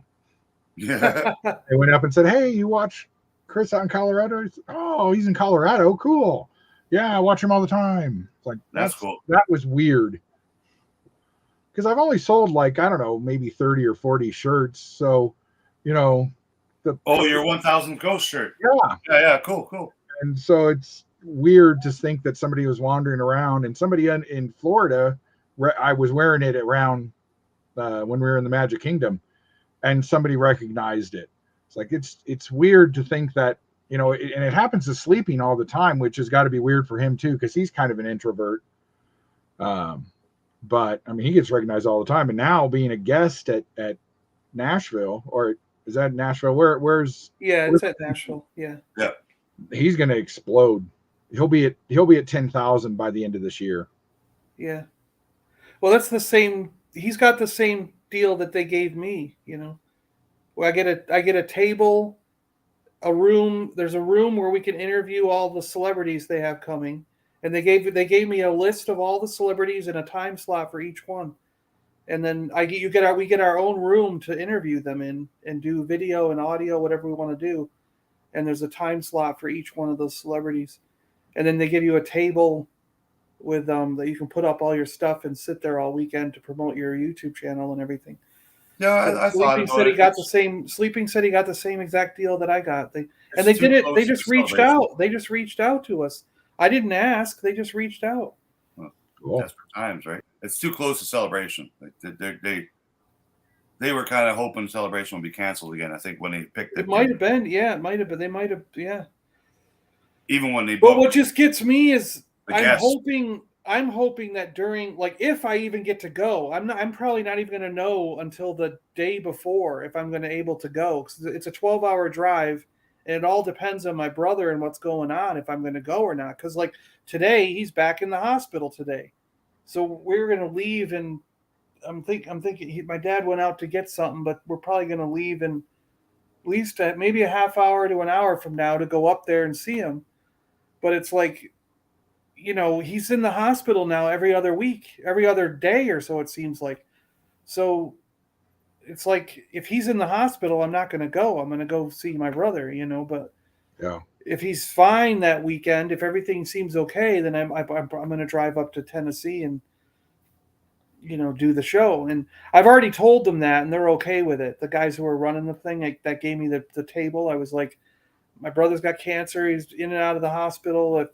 if everything's fine, I'll go. But if it's not, I might be canceling at the last minute. And they were like, no problem. We understand. Don't worry about it. It's like, yeah. Then they already said, but you're on definitely for next year, right? And I was like, yeah, of course. And they were like, all right, we got you down for next year. No problem. I met Michael down in Chicago at the archive party. It's called, at one of the parties. He's a good guy. I mean, he's a big dude. He's a really big dude. Like, yeah, big, large dude. Yeah. Not hard to miss. But yeah, he seems like a really cool guy, man. Well, like, and Jim, there's the guy Jim that I'm talking with. Jim's the one I'm mainly talking with. Yeah, him and his wife actually opened up a little toy store now in Nashville. Oh, okay. IC Toys, I think they call it. I mean, there's a lot of reasons to love living here, but the thing I don't like is we don't have any. There's so many shows on the East Coast, or even Tennessee and South Carolina and Florida, and you could get to all these pretty easily. We don't have. Denver is it. If you want to, there's Colorado Springs has their con, which is getting bigger and bigger, but you'd have to go all the way to Phoenix or Las Vegas or Dallas, or Kansas City doesn't even have a big show or anything like that. You guys have all that on the East Coast, and it'd be nice because I'd love to go to these things. I watch people do these online, and they're like, hey, this weekend we're going to this toy fair, and it's like, we got, like, Florida's weird because there's a Fort Lauderdale one, there's a Miami one, there's a Tampa one, there's a Fort Myers one, there's one in Jacksonville, there's one in Orlando. You know what I mean? So there's one in West Palm. So it's like. But you have population centers that can handle that. Yeah, I can go. I mean, I could probably go to conventions all year long if they're all staggered, right? And I felt like driving all over the state. If I felt like driving all over the state, but I usually pick one or two that are outside my 1 hour radius, and then that's all I do, but because I actually have been getting more enjoyment out of the small swap meet or whatever, the flea market thing, or the little toy show. Like, there used to be one they did at Dave & Buster's in the back room every 3 months, and it was like big enough to hold maybe 10 or 12 vendors, but it was awesome because I would find all kinds of good stuff there, and I'm hoping they bring it back now that all this is sort of settled down, because it's like, I used to love that one because that's where I was finding $5 Marvel Toy Biz. I was finding Star Trek Playmates for $5, all the Episode 1 and Star Wars green card and red card figures for like $5. There's a small toy show here, 20 minutes away from me, this Sunday. It's it's not a big Vancouver toy show. It's a smaller suburb toy show. Yeah. But I did it last summer and did very well. Me and my buddy each got a table, like $50 each. Yeah. We all each brought 6 boxes of toys and flogged them all off. And I brought some pins and stuff. So I might do it again this Sunday. It depends if my buddy can give me a ride or not. I don't got wheels. But yeah, it'd be nice if I got rid of a bunch of extra toys. But what sucked about last time is I didn't get to buy anything because I was so set. It was my first time ever being a vendor at a toy show. So I was carrying all my toys, setting them all up on the table, and meanwhile, all the other vendors are there an hour early, and they already walked around once and bought all the vinyl tape Jawas and blue snaggletooths, and you know what I mean. Yeah. So I got to be a little more organized, because that's how you get the early bird shit, man. Yeah. You're the first to see it, and there were some cool vintage toys there. Yeah, when we were when I did a show, I guess it was, I don't think it was last year, maybe it was the year before now. We all set up the Friday night before, and then we had like an hour to shop. Just the vendors to shop each other's stuff, which was nice. I saw quite a bit of junk. Yeah, it's weird about these shows because when you see that, what happens that first hour or the hour before, it's all the vendors going around to all the vendors' tables, buying and trading or whatever. And then the show opens, and basically, like, Joe Blow is selling like 40 items that he just bought from Jim Blow over here. Yeah. And Jim Blow bought 5 items from Lily Blow over here. And it's just weird, man, because they've all bought them all for the price, and then they've all marked them up double, and now they're going to try and resell them. And I just hate some of that shit, man. Like, that's what bothers me about some of it. It's like when I back when in the 90s when I was doing like Star Trek conventions and stuff and selling stuff as a vendor, I would have that happen. People would come over and they'd be like, "Oh, you only want $700 for this? I'll buy that." And then like I'm walking around the show on Saturday and the guy's got it on his table for $1,000 that he bought off me for $700 before the show started. And I'm like, "What the crap, dude?" Yeah, like, I don't like that personally. Yeah. Like I don't like guys buying my pins and then reselling them on eBay for $5 more. Like, yeah, it makes no sense because they're still available. yeah. You're trying to you're doing worse than undercut me. You're trying to overcut me when I still got the product. Like, it's like, Yeah. and I don't get it sometimes. Sometimes it's just stupidity, I guess. Well, that's what I don't get. That's why I don't. I was talking with the Hasbro rep earlier this week about the same thing because he was like, I keep getting asked for this Symbiote Spider-Man, and he when he sees me, he knows I'm into toys, so he doesn't even know his own product that well. He's just a Hasbro vendor. He comes in and takes pictures for this company and does stuff, but it's like he doesn't know what all this stuff means. He's not into Star Wars and Marvel and stuff. Like, he plays the stock market. He's more of a business kind of guy. So he always asked me, and he was asking me about Spider-Man. And he goes, "What's it worth right now?" And I said, in my opinion, the Symbiote Spider-Man is worth $20 because that's the retail price, and it's still available in retail. So it's only worth $20. The Hasbro merchandiser was asking you how much a modern Hasbro toy is worth? Yeah. He should be fired right now. Well, he wasn't asking for good reasons. He should be fired. He was asking because people keep asking him for the figure. He's like, when I go into stores and they find out I'm a Hasbro vendor, they keep asking me for this guy called Symbiote Spider-Man. Can you tell me why? And I was like, well, it's because it's the one everybody wants right now, blah, blah, blah. And he's like, is it worth more or something? And I was like, no. He should be fired just for asking that. Like, I said, the reason... How is that relevant to his job? Because he's wondering why people are asking for it. But he's why are they asking? Why are they asking for that one? He's like, why are they asking for that one and not asking for Hobgoblin? You know, when they're both at the same wave. And I said, it's just because people want it. Where he thought, well, maybe it's worth more. That's why people want it. And I'm like, no, it's not worth any more than Hobgoblin.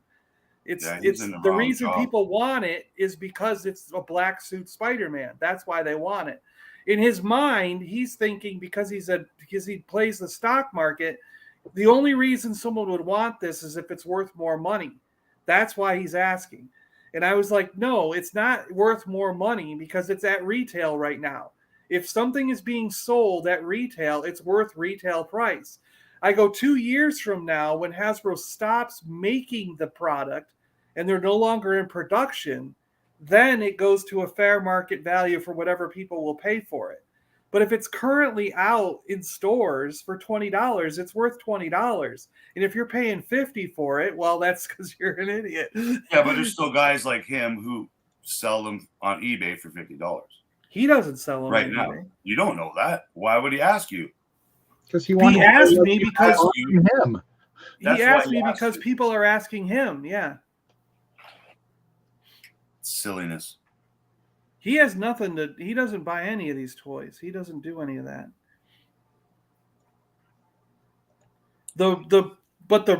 But I do know that down south in like Davie and Cooper City, that area of Florida, the manager and the regional manager that does all those stores, they buy all the product and sell it on eBay. They have their own eBay stores. I've heard the regional manager and the managers of those stores talking about which figures, and they scan them in their scanner and find out which local stores get them in, and then they send someone over to buy them all before they even get put out on the floor, you know? Yeah, I see people doing the price checks on stuff everywhere now. It doesn't matter if it's Walmart, EB. Because I actually called and turned in. They're here. I called up and comps on eBay. Like, how much is that worth? I'm so sick of that. I called up and turned in the regional manager down there because he was doing it, and I'm like, the regional manager is selling all your toys on eBay. That's why those stores have nothing on the shelf, you know. And they didn't care. They were like, oh, it's whatever, you know. It's bad. Yeah. For $5 or $10. Well, yeah, and you're not going to make that huge of a profit unless, you know, it's something like that Symbiote Spider-Man. I mean, so you buy it for 20, you market to, you can get it, maybe get 30 or 35 for it, depending. Then you still have to ship it. And you got to pay your 25% eBay fees. Yeah, you're only going to make fees. $10 off it. Is it really worth that $10? Nope. That's why I don't get it. I don't. Well, it depends how long they've been doing eBay, though. Yeah. It doesn't. Or my eBay fee is only 3%, sometimes 4%. But I've been doing it since 2000. But I've been doing it since 2001. So I'm grandfathered into an old like plan. It's like they don't.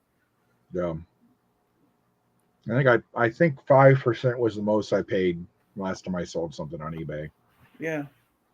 But yeah, it's not worth the hassle. Now, if it's something, you know, if it's something you can't find, you'll get people who will pay $50 for that figure. Yeah. Or it's YouTubers. Like a couple of my friends up in Boston, they'll buy the figure at $50 or $100 just to be the very first person to put it on their YouTube channel. Yeah. And they're like, I have to be the first one with as many figures as I can possibly do to get but he's got, I mean, what, 30, 40,000 followers. So it's like, you know, that's how he got to that point. You know, that's how he got to that point, you know? Yeah.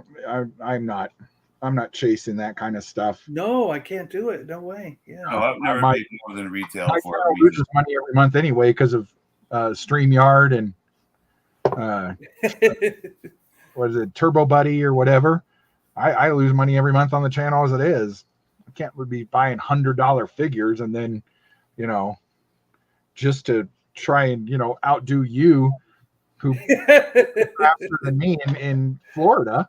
Yeah. You know, it doesn't make any sense. I don't get that kind of stuff. I got into eBay. I got into you know, YouTube to have fun and do this kind of stuff. By the way, I finally saw a Bib Fortuna Black Series show up in the store just this week. Nice. I still haven't seen him here. That's how long it took for him to actually show up compared to the rest of the country. So we still have not gotten that wave. Our Walmarts just got restocked on god awful the Lando wave. So there's, you know, Tech and those guys were finally on the shelves for once, instead of all of them being gone and just having Landos. So I'm looking forward to to that wave and to the Leia, you know, all the New Hope wave, Walrus Man and Dr. Zavon and all those guys. Yeah, that wave that finally just showed up. Oh, yeah, exactly. That's what I mean. Yeah. Yeah. They have to get it first, so they pay out the nose just to get it. Nice. I still want to meet Warwick Davis once. I mean, like get his autograph. I've met him and been to the shows where I've seen him on stage and do his little thing and everything. But yeah, I met him in Chicago. He was one of the guys I met. So like in Chicago, I did meet a bunch of people like that I prepaid autographs for. Peter Mayhew, Warwick Davis, Anthony Daniels. I think that was it. But I did get to meet John Boyega just because he was walking by me. Jonas, the guy who plays Chewbacca. Again, yeah, I'd like to meet him. He waved at me, so I stopped and I waved at him. Like there's a lot, you know, let's say there's 50 different guests there, right? He's a really sweet guy. I got to talk to him for a few minutes when Solo came out. Was at a con, and I just found a box. I have no idea what's in here. Is that a mask or what is that? It's a little bag that I won at a Supernatural convention with Misha Collins' autograph on it. And he was just the sweetest guy. And you know, Solo had just come out, and basically I was like, dude, just ignore all these losers. Solo was good. You know, you guys did a great job. And he's like, oh, thanks. You know, we don't get to hear a lot of that. I'm like, yeah, they'll enjoy it eventually. But, you know, yeah, he was a super nice guy. Oh, it's a Warcraft credit card. Huh. Ooh, Peace Works. What a piece of bikini.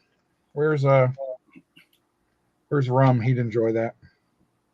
Oh, there's specialty cards and shit in here. Man, when did I make this? He's at Echo Live. He hasn't even been on Twitter. So did any of you guys see that's right. I forgot. Kenobi clip? That is a weird convention to me that only runs one day. Like that. It's like, that's weird. Oh, yeah. When I used to work for ULA, they did collector cards of every launch. I forgot I had these. Gotta figure out somewhere to put those. Did either of you guys see the leaked Kenobi footage? No, I didn't know there was even footage. Oh, it's all over the internet. I'm surprised you didn't see it. What's it show?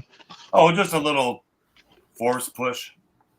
But it's like a behind the scenes, like someone with an iPhone filmed it. Yeah. Kind of like that guy who's going to get fired for... Oh, yeah. Someone's definitely getting fired today for this leak that came out yesterday. Guarantee it. Oh, there those went. Thank goodness. I thought I lost those. I randomly make these stupid boxes like, hey, I'm going to work on that later. And then I never do. I didn't even know I had Zelda cards. But, oh, what's in here? So speaking of Transformers, I got this cool thing. Nice. I got a it's like the only thing I bought this week. Oh, yeah, nice. And is that actually is that a GoBot or is it a fake? No, it's a converter. American Minibot convertors. Oh, cool. I know I've seen those before. They're super generic. What's it say? 1980.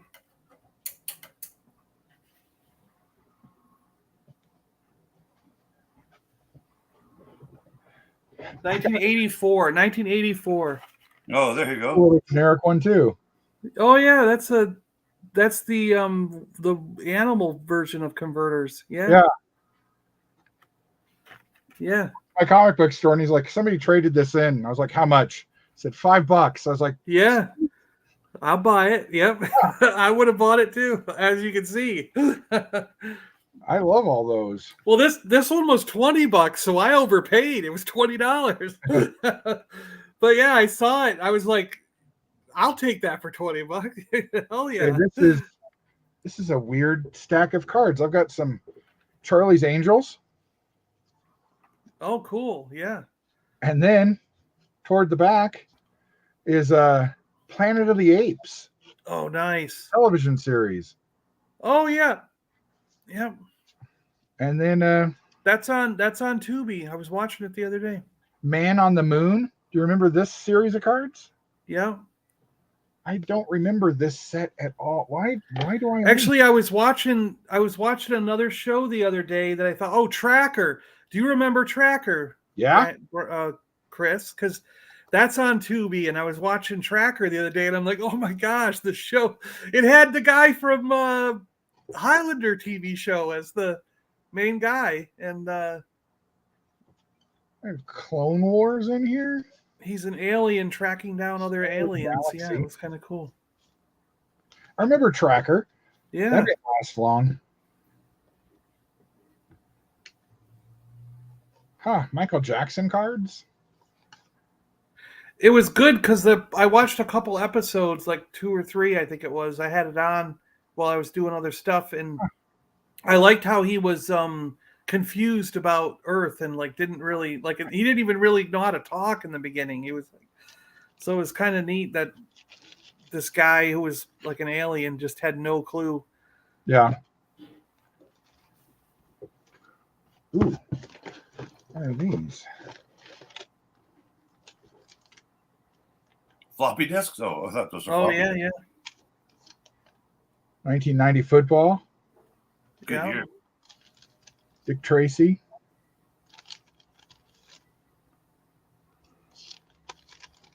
Moonraker. Or Black Hole, Black Hole, yeah. Desert Storm. I remember those Desert How weird were those, eh? Yeah. Yeah, Battlestar. Yeah. Get your General Schwarzkopf card.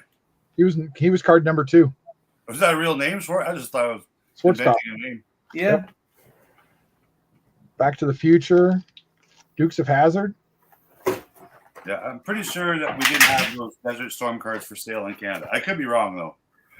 Yeah, I got some of that stuff sitting here too. See, Nice. In my Nintendo ones, I got the. Do you have the whole set, John? Oh yeah. And I got the Desert Storm Supergirl. set, the whole set. I have all 3 series of Tops. I have both Pacifics. And then there were 3 or 4 other sets. Did Upper Deck make some too? Maybe. That's insane. Upper Deck made some or not. No, but just so many card companies got in on that. Yeah. Yeah. Well, they were cheap to make because you didn't have to pay for them. Oh, were they giveaway things? I have my card from Docking Bay '94.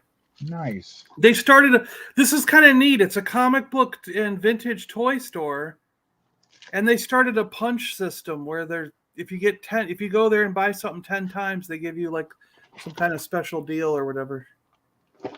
Wow, So it's like the only toy store that has like a punch card system still. I like punch cards. It's a great idea. Yeah, it's kind of a neat. Jeez, I got a SGU. This whole box is full of packs. Star Trek, Wow. Potter, Mars Attacks. Oh yeah, I remember Mars Attacks. Yeah. Next Generation. Yeah. More Potter. Jericho. Oh yeah, yeah. I can't believe they made cards for Jericho. That's crazy. Yeah, that's when you would get Inkworks would pick up all like the entire WB would sell them all the rights to cards all at once. So that's when you got Buffy and you got Angel and you got Jericho and all those type of cards all at once because you got the whole series. Huh. Jericho is one of those shows that just ended. They didn't get an ending to the series, Yeah. Oh, a whole bunch of pins and minifigures. Huh. Yeah, Jericho I never watched because the first thing they did was get geography wrong. I can't trust it. Yeah, that's true. They do. It's like only people in California think you can see Colorado's mountains from Kansas. Yeah, yeah. Next time you fly over, pay attention to how far. Bob. So you ever been on a plane, John? What? Oh yeah, I've flown a million times. Yeah. You just don't like it? I'm saying the last time was when the last flight I took was when I flew to Chicago for Star Wars Celebration in Chicago, and I hated it. It was the experience has gone so far downhill that I'm just done. That was it. I was like, I'm done flying after this. This is so terrible. The process is no good. Plane seats are a lot smaller now than they were the last time I flew too. Like it was a horrible experience, and it takes so freaking long. Like the flight itself, like total flight time might have only been 4 hours, but my experience with going to the airport, getting off the plane, doing, that whole airport, I spent like 6 hours in the airport. Yeah. You know what I mean? For a 4-hour flight. Like, how does that make any sense at all? And you got to go to the airport 2 hours early, don't you? Yeah. It's ridiculous. Like, I just don't understand why we can't just like get scanned, answer their questions, and get on the plane. Like, why do I have to do a 2-hour or 3-hour procedure? That and it's absolutely ridiculous. If I get on a train, I just walk up and get on the train, and it takes me to the thing. And that train is just as many people as the airplane did. And they probably don't even check your ticket. Yeah. So I don't get it. Like, yeah. If we had a high-speed train, I would take that, to a different city, and different state, and do that. So if we get high-speed trains going, to Florida, for me to go to Florida, it'd probably be a 6 to 8 hour flight with stops and shit. It will be for you, yeah. But I can go to California. I don't know. I think it takes like an hour, a couple hours. Yeah. Same when I went to Chicago, I think that took me 4 hours flight time. But that's kind of sucked. It sucked on the way back. On the way down, I had plenty of room. On the way back, it seemed like they transformed the plane into half the size of a plane, and all the seats were smaller, and I don't know. I was in the middle, and it sucked bad. Yeah, I can't.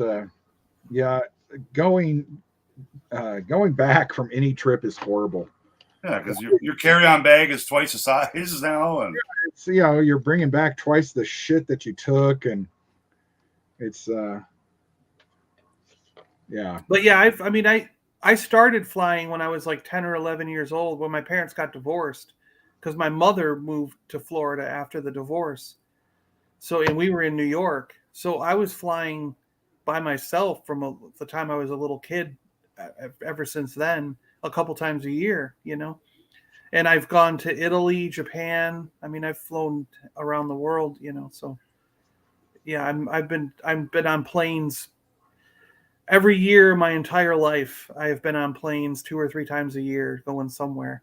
I remember taking a plane to Prince Rupert from here. It's not very far, right? And it literally, I think it took 40 minutes. And the airport was on an island, and you get is Prince Rupert on the island over there? It's on an island? No, it's on the coast, but the airport's on the island. Gotcha. On a small little island. It's the only thing on the island is this airport. And then you get on a little ferry with a school bus, and it takes you took you to the mall in Prince Rupert, which is where Zeller's was and where you picked up your bags. It was weird, man. It's a small town, right? Zeller's? This is the last time I went. It was like late 90s. Zeller's was the big store at the mall at the time. Yeah. I miss Zeller's. Zeller's is our Target. I remember that. Yeah, there was some. I don't remember where I had some, but there was some around. I remember going to a Zeller's somewhere. Yeah. Recognize that those are awesome, dude. I love the Presto Magics. I love those, man. Yeah, that's cool. Just the artwork is incredible. I loved all those things. They should bring them back. They should. I don't think kids today have the patience for color forms or Presto Magic. Well, no, because everything's all digital now. You don't need to print shit on the digital version where you pick them up and drop them on things. Like, you remember stickers? I remember collecting stickers. Puppy stickers, scratch and sniff stickers, glitter stickers, whatever. We all had big sticker books when we were kids. Yeah. I remember having a sticker book. Yeah. And I see those stickers. They still make those stickers, which is pretty cool. I saw them at a dollar store, the puppy stickers and stuff. I was like, oh my gosh. They make all the same ones. They make all the same ones, the scratch and sniffs. And yeah, I saw some scratch and sniffs the other day. I was like, I got to grab some of these. And then I forgot. My buddy's toy store, he's got a whole section. And I'm like, oh, this is awesome. Oh, cute. Well, guys, thanks for hanging out. I know everybody's got stuff to do. John, give Mark our love, and we're thinking of him. Yeah, for sure, John. And, he says he's waiting for them to do. They're going to do dialysis in the hospital, so he's going to get some more blood and do that. He keeps running out of blood. That's basically, like, in the simplest terms, like the cancer tumors must be eating everything. So I don't know if you're familiar with your hemoglobin, but it's like something to do with how well your blood can carry oxygen to your organs and brain and stuff. And you want to be like above 10 or 12, a normal person. He keeps going down to like 5 or 6. And when you get that low, you're not going to produce it on your own fast enough to recover. So they got to do a blood transfusion and give you all, like a whole fresh set of blood. So has he had that procedure already? Oh, he's had it like every week for the last probably 10 or 12 weeks. It's just been a constant thing. And so he's there at the hospital today getting it. So it's, we'll be thinking of him. Anybody who still would like, I'm going to put Left Coast's link back in the chat again. Go buy some stuff. He's got several new yes, thanks, Chris. Things, including a band that plays on Tatooine. Yeah. That band is sold out now, though, sadly. Is it? Did it? Yeah. Awesome. As many people hated the name Jizz Band, they still thought it was popular enough to get it. I knew it did a 2-sided box, so people could not complain. But yeah, today at 10 o'clock and a little less than an hour, I'm releasing the land speeder pin box with a box. Yeah, the speeder that happens to fly on the land, right? Yeah, and Farm Boy and her worshipfulness.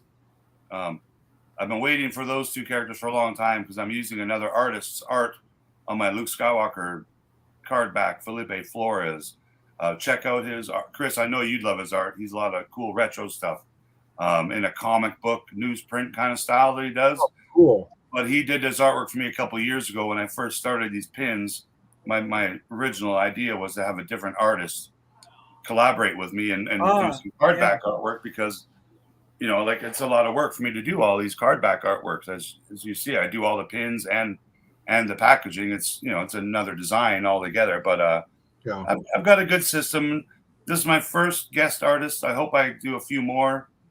Just to, you know, again, collaborations I think are great when it comes to anything art wise or you know, content wise. That's why we're all here doing this together, right? So thanks for pushing that link out there. Hopefully I get a couple more sales today.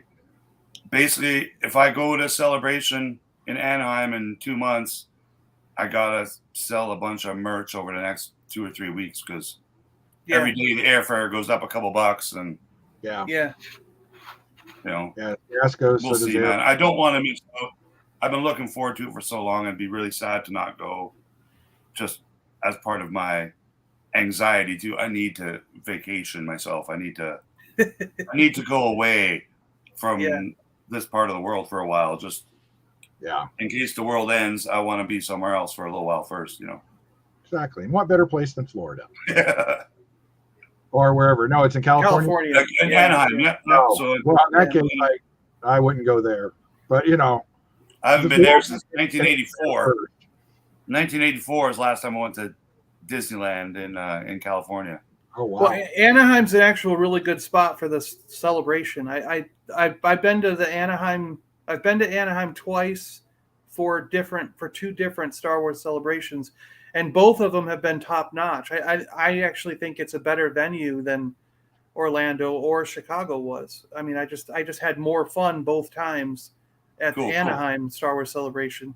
Not saying that Orlando or Chicago wasn't, but it's just something. Just have it in Canada. Get it over with. Bring it to Vancouver. About everyone the way Anaheim. It's a lot cheaper here than it is to go to Anaheim. Let's put it that way.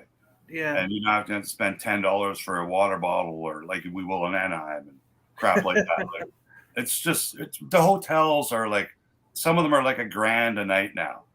And I'm like, wow, really? 13,000 hotel rooms within a block, and they're all $500 and up. It's ridiculous. Both times when I've gone to Anaheim, I stayed down the road, the same street that the convention's on, but I go just past the other freeway. There's like a freeway that's bridge. And so I stayed on the other side of the freeway, and it was like $70 a night. Yeah, and I split that. I split with somebody. Yeah, I want to take part in the room sales. We had to walk that like half mile to get to the convention center every morning and go walk back. But it wasn't bad, you know. Yeah, the room sales are a big part of having hotel rooms kind of close to the convention center because, you know, the one night of the convention, or all the hallways are opened up, all the hotel rooms are opened up, and it's all guys just full of vintage Kenner Star Wars stuff, and it's where all the good stuff is, basically, from all over North America and around the world. They bring it to these conventions. Going to those meetups, that's what I was trying to say before. Going to the meetup afterwards, where it's just the fans, selling to other fans. They don't have a booth. They don't have a, you know. That's where you get a lot of. That's where I got my prototype figures, also. Well, it's also where I'm allowed to sell my pins and stuff too, right? Yeah. Like I can't get a booth and sell them at Celebration. Like I have to do it in the hotel room after hours, you know. Because I went to Gus's presentation, and afterwards I was like, hey Gus, when we go to the thing at night, can you introduce me to some of the guys that sell prototypes that work for Hasbro or worked for Kenner back in the day, because I'd like to get a couple. And he was like, oh yeah, meet me here at this time. So, and that's how I got a couple of the prototypes I have. Hey kid, you want some prototypes? Right here, right? Yeah, it was neat. Like, cause that was my one opportunity that I did get to meet people like Gus and Steve Sansweet and all these, Uber collectors that we just read about on the internet. I actually, got to chat with them a little bit in Chicago, which is pretty cool. Even have a beer with them, right? Yep. Jim Swearigan, Kenner designer guy. He was at the one party. Oh, that's cool. I never met at the Hasbro booth. I got to meet what's his name? Mark Boudreau, who designed all the Kenner Falcons and many of the toys. Oh yeah, that we played with as a kid. He was there just as a cool. guest with a Hasbro thing on, and now he's sick, so hopefully he can recover 100% from whatever he's going through right now. That's really cool. Because I want to see pictures.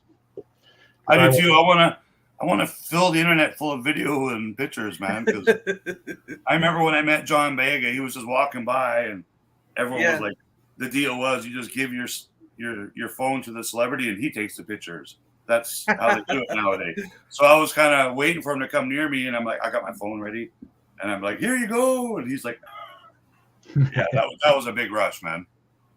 And I yelled, "Attack the Block!" Yeah, Attack the Block's a great movie. Yeah, he loved that I yelled that and not a Star Wars thing. Yeah. But this is also before we knew how bad the sequels were going to be, right? Yeah, that was the first. How they were going to screw him over so badly. That was my first movie introduction to him. Was Attack the Block. Yeah. Oh, he was great in that, man. I love that movie. I do. Me too. I love that movie. I would love him to come into the MCU somehow. I heard they're making a sequel to it, but I don't know if that ever happened. I thought I heard that too. Yeah, but I don't know. Yeah. We'll see. He's a big star now. He can make it happen. That's true. He might even be able to self-fund it. You never know, man. He's a pretty strong man. All he has to say is to a Disney Plus show, and he can fund a lot of stuff. Yeah. We'll see Finn again, I think, in some shape or form. I would love to see a Finn and Poe action show where they're on some mission or something, the stuff we didn't get to see at the beginning of Rise of Skywalker. Yeah. I would throw like Chewie and that slug guy in there. Chewie and the slug guy with Foe and Pin and Foe, Finn and Poe, whatever their names are. Still want to know how he fixes things. Pin and Foe. Yeah, Pin and Foe. And Slug Guy. Yeah, how does Slug Guy work on stuff? Does he have a little blob that sticks out? You're like, yeah. That'd be cool. All right, guys. Well, thanks for dropping by. We'll, of course, do all this again next week with episode 2 of Moon Knight. I doubt any of us will go see Morbius. So today? I'd like to. I don't know if we'll fit it in. If you do, you'll have to tell us about it, because this is not home for Morbius content, because I won't watch it until it hits something. I don't even know where Sony would put that, but who knows. So till then, we'll catch you guys on the flip side. See you guys. Thank you.